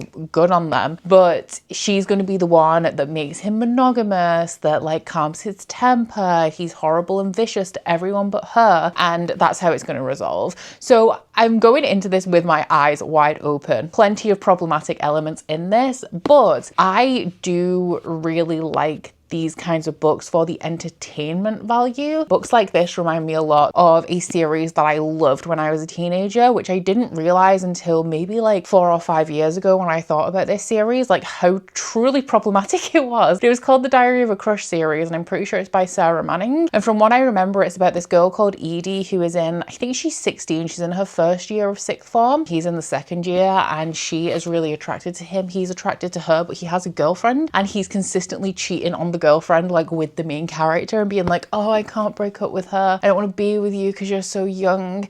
And the thing that's interesting about this as well, considering it has had so many rewrites and so many edits in the like publication process, the translation process, and the, I guess, transition from Wattpad to traditional publishing, I'm surprised that they didn't do anything about the age of the character in here, because it is constantly mentioned like, oh, I don't want to be hanging around some 17-year-old, like, oh, she's attractive, but like, oh, I don't want to get involved with a 17-year-old. And it's not not because she's 17, it's because he deems her to be immature because of her age, but it's never kind of touched upon that like maybe he shouldn't be attracted to a 17-year-old. The step sibling thing as well for me is just not really an issue. I know that some people do draw the line there where it's like that's a line that you don't cross. For me, these two have literally just met. They've known each other less than a week. They are attracted to each other. They haven't grown up together. Their parents haven't even known each other that long. So if they happen to be attracted to each other, that's really inconvenient, but it's not like this big, horrible, disgusting, taboo kind of relationship, if that makes sense. So essentially this has provided everything that I wanted to. This is what I meant when I said something like The Darkness Within Us by Trisha Levenseller is not my preference when it comes to a easy, fun, palate cleansing read that I'm not going to take too seriously, because I typically want something very much like this, or something that's like a thriller or a horror. I actually love something that has a little bit of a scandalous element. If you guys have never seen a UK soap opera, I know a lot of you guys in the UK will have seen like EastEnders, Coronation Street. The plot twists are wild. They're repetitive because these things have been running for like 50 years. And they get like, for the shock value, they have to kind of top themselves every single time to the point where like it's just so far-fetched that it's actually ridiculous. That is kind of sometimes what I like to read. Like sometimes I just want to read something that has like shock factor, is scandalous, is not even remotely realistic, but just entertains me and titillates me in the moment. And My Fault is definitely providing that. It's very likely that I won't keep this when I finish it. I doubt it's going to be like a swoon-worthy 5-star read that I need to keep with me forever, but entertainment factor is high right now. Guys, I need to tell you the tea. You are not going to believe what I'm about to tell you, but I want you to try, okay? I want you to try and believe me when I tell you I have picked back up The Darkness Within Us. That is right. I DNF'd this book. I scrapped it and I have come back to it. I was doing some baking today. I made an apple and cinnamon cake. It was kind of like a cinnamon roll, but it was constructed a little bit like a babka. It's not the best thing I've ever made. The recipe wasn't the best, but it'll do. It's enjoyable. But anyway, I was baking. I knew because I was dealing with dough, I was going to be in it for the long haul. And I wanted to listen to something, but I wanted to listen to something that wasn't super involved, because I'm also currently listening to the Dungeon Anarchist cookbook, which isn't super dense, but it is something that I need to pair with a little bit of a lower brain power activity than baking. So I went back into The Darkness Within Us, and I've actually listened to a lot of this today. I'm on page 230. I still don't care very much about this story. I'm not super invested in the plot. I don't especially love the characters. I do like the love interest, like he's fine. I like the rapport that they have going on. We are seeing some character growth from our main character. She stopped being quite so hateful. So it's not that I dislike her or them in any way. It's just that I'm not especially attached to or invested in either them or the plot really. I actually think the reason why I'm enjoying this so much is that the audio narration is really good. The narrator, there is only one narrator, but I feel like she does such a good job of bringing this character to life. She has a very like indignant, outraged narration style that I feel really suits this main character. And you know what? It's actually kind of funny. Like I've laughed out loud. I've chuckled a couple of times throughout this, which is mainly because of the relationship that these two have with each other, where they're both trying to get each other out of this house. I feel like this falls into the category still of being more like a loosely historical romance, because it has taken liberties with the assumed historical period that this is set in, especially with the main character's sister and the way that she is influencing the world right now. It feels like a very idealistic view or representation of like the Regency period, where we have all of the aesthetics of the period, but without a lot of the negative sides to the time period, like the way that women had very little freedom. I will say that that is a core theme throughout here, with the main character trying to gain freedom for herself and live a life that does not depend on the value that she has to a man. But with the way that the world is heading in because of the actions of some of the characters, we are moving away from that restrictive life for women and into something that is a little bit more equal amongst the sexes. I'm surprised that I picked this back up. I could have listened to a podcast, but I was just thinking about how I actually did quite enjoy the audio narration of this, and I feel like it just paired with the perfect activity, which I was like, you know what, let's dive back into it. I don't think it's going to change that this is a scrap, because I'm not not paying attention to the finer details of this. I doubt it's something I'm going to need to keep on my shelves or necessarily want to revisit, but I'm definitely enjoying myself while I'm reading it, which I think my issue when I scrapped this the other day when I decided to DNF was not that I wasn't liking this book, it's that I couldn't physically read it. I felt like I really wasn't holding my attention when I was trying to read it with my eyeballs, but the audio narration is so good that it really helps me become a little bit more absorbed in this story. And so what I wanted in that moment was something to tickle my brain a little bit more, but also something that I was going to be reading physically. So what I should have actually done is picked an additional book, continue to listen to this in audio while reading something else physically, because that's where we're at now. Like I said, I don't think it's going to change anything, but I wanted you to know that we're back on, baby, for The Darkness Within Us. She gets a second chance. This never happens, guys. Once I DNF something, usually there is absolutely no going back. I've now finished The Darkness Between Us, which was, of course, The Darkness Within Us. Sorry, I keep getting confused between that and obviously The Shadows Between Us, which was our almost DNF. And you know what? I do think that the way that I feel about this book, having finished it, is exactly the way I predicted that I was going to feel. In terms of how well this achieves what it sets out to, I would give it like 4.5 stars. But in terms of my enjoyment and what I'm looking for in a fantasy story or a romancy story, it's not necessarily for me. And for that reason, I gave it 3 stars overall. It reminded me a lot of the one book that I've read in the Married to Magic series by Elise Cover, which is The Deal with the Elf King, or A Deal with the Elf King, potentially. And also a little bit of Sorcery and Small Magics by Megan Ducey in the tone and I guess maybe the writing of it. Both of those books, especially Sorcery and Small Magics, were books that I acknowledged objectively were very good, but didn't quite appeal to my tastes. And I feel like The Darkness Within Us is in a very similar vein. So I would probably compare this more to Sorcery and Small Magics in execution. I thought that the writing was great, the characters were great, I loved the humor, I think, above all else in this one. But in terms of what type of story it is, very reminiscent of A Deal with the Elf King, where it is like a predominantly romantic story that doesn't really have a fantastical plot on the backdrop of a vaguely fantastical world.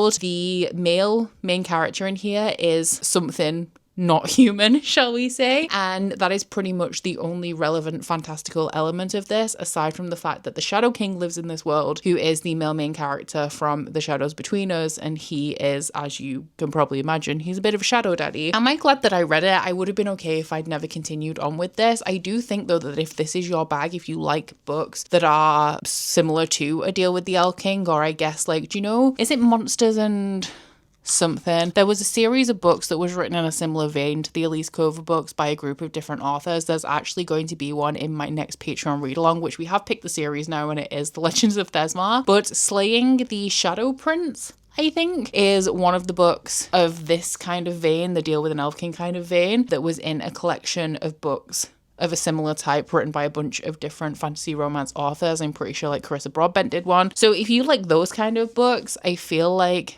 this would be for you. I thought that it was really fun and really entertaining, but when I'm looking for fun and entertainment in books, this is not the kind of thing that I usually want to reach for. Something that I do usually want to reach for, though, is My Fault by Mercedes Ron. This is my brand of junk food book, in that it's not very good, but I am enjoying it immensely. In fact, it is much worse than it was the last time I checked in with you guys. The red flags are waving all over the place, but I'm here for it. Honestly, I'm having a great time. I'm 309 pages into this. I still have quite a while to go. I do think that this is a little long, but I feel like I kind of expected that because this is pretty much after in a different font. Like I said, I haven't read the after books. I did skim them a little bit and decided not to bother because I'd seen the movies, but I do love the movies because once again, that kind of story is like junk food to me. It's like the junk food that rots my brain. It's a brain rot book. I'm not even going to bore you with the details of this one. It is everything that I need it to be and more. But would I recommend it with a straight face? Probably not. Am I going to binge the next 2 books in this series on Libby when I finish this one? The jury's still out on that one, but it is a hard maybe. And it's not even like I'm swooning for the romance or anything like that. And I'm like, oh my God, this romance is so good. This romance is so bad. It is so bad, but just the way that it's written, it's one of those where you just cannot stop turning pages. Every time these two come into contact with each other, they end up in some sort of like convoluted romantic position where they can't keep their hands off each other. And I actually think that the reason why I enjoy stories like this so much, why I find them so compulsively readable, is because if I read characters like this in a fully adult contemporary romance setting, I would be like, you guys need to grow up. Like, you need to start behaving like adults and get your shit together. But there's something about books like this that follow people who are in like their very late teens to their early 20s, where they're doing all of this stupid dramatic stuff, and you can chalk it up to like a lack of life experience, you can chalk it up to immaturity, that they're just really, really young and they haven't learned better yet not to do stupid shit. That makes this plausible for me. If I was reading these same two characters but they were 35, I'd be like, this is ridiculous. Like, no 35-year-old would behave like this. But because of their age, the fact that nothing they're doing is believable, realistic, or makes any sense, I'm fine with it. I'm suspending my disbelief. I'm having a real good time. So I finished My Fault. I'll be honest, I loved it. Do I have anything positive to say about it though? Not really. It's compulsively readable. It is addictive. It was a very nice vacation from my brain. This scratches a very particular itch that I sometimes have for this very specific kind of book. It's why I really like Colleen Hoover. I know a lot of people really don't like Colleen Hoover, but I find her books so wildly entertaining. Like, I'm scandalized. I'm gasping like every 10 pages. Doesn't make any sense. Completely unrealistic, but keeps me entertained from cover to cover. And this is that kind of book to me. It reminds me of books that I used to read. Like I said, that one particular series that I read when I was a teenager, there was a lot of books kind of like that, aimed at people my age back in the early 2000s. And this type of story feels very reminiscent of that to me. Now, I know obviously this was just recently traditionally published and translated to English, but the author is also of a similar age to me. So I imagine that the media that she was ingesting for her formative years was very similar to the type of media that I was ingesting. So is this wildly problematic and highly inappropriate? Absolutely. Was it a good book? Not necessarily. Did I have a great time? Absolutely. So my enjoyment rating of this would be a 4-star. My quality, like objective rating of this would be more of like a 2. So I've given it a 3 overall. This is like the opposite of what I did with The Darkness Within Us. Like, the quality of this is a 4. My enjoyment, more of a 2. This is like the complete opposite. I also really love that I said that when I was listening to the audiobook of this, I wanted something to read with my eyeballs to, and I quote, tickle my brain a little bit more, be a little bit more engaging. I ended up reading this. I enjoyed it though. These were two very easy reads, very quick reads to round up this vlog. And this is a very long vlog. I have read a lot of books, so I'm not mad that this is what we ended on. This also completes my magical readathon TBR. I still have an hour of the audiobook for the Dungeon Anarchist cookbook to listen to, but I still also have almost a week left of the month, so I'm not too pressed about that. Absolutely 100% gonna get that done. And I would consider this a pretty successful episode overall. I don't know what's going on with me. I feel like when I used to read less books last year, I used to DNF a whole lot more. And now I am reading the majority of the books for these really long episodes. So in this episode, I attempted to read 9. Is this 9? 1, 2, 3, 4, 5, 6. No, that's 8. Oh, I know what I'm missing. I attempted to read 9 books in total. This is a pretty intense stat, guys, especially because I only DNF'd 2 of them, which was The Temptation of Magic and The Palace of Eros. I have absolutely no regrets about these 2. Obviously, I almost DNF'd The Darkness Within Us, but then I came back to it because I was still thinking about it a little bit. Absolutely no regrets. I have not thought about these since I put them down, and I'm not questioning my decision at all. So that means that I did read 7, and that's a pretty impressive stack of books to me. I feel like I've done really, really well. Of the 7 that I read, 3 of them are ones that I shelved. Of the 3 that I shelved, my favorite book that I've read for this entire episode is definitely The Ever King by L.J. Andrews. These were not strong shelves. If I chose to unhaul these in the future, I wouldn't necessarily be super surprised. I did enjoy them enough to keep on my shelves right now. I may revisit them in the future. I may recommend them. I feel like this one is one that I may recommend in the future for a couple of specific niches, and this one is one that I may potentially revisit if the Schwab ever decides to maybe add on to this world. I really enjoyed the reading experience of this. There was just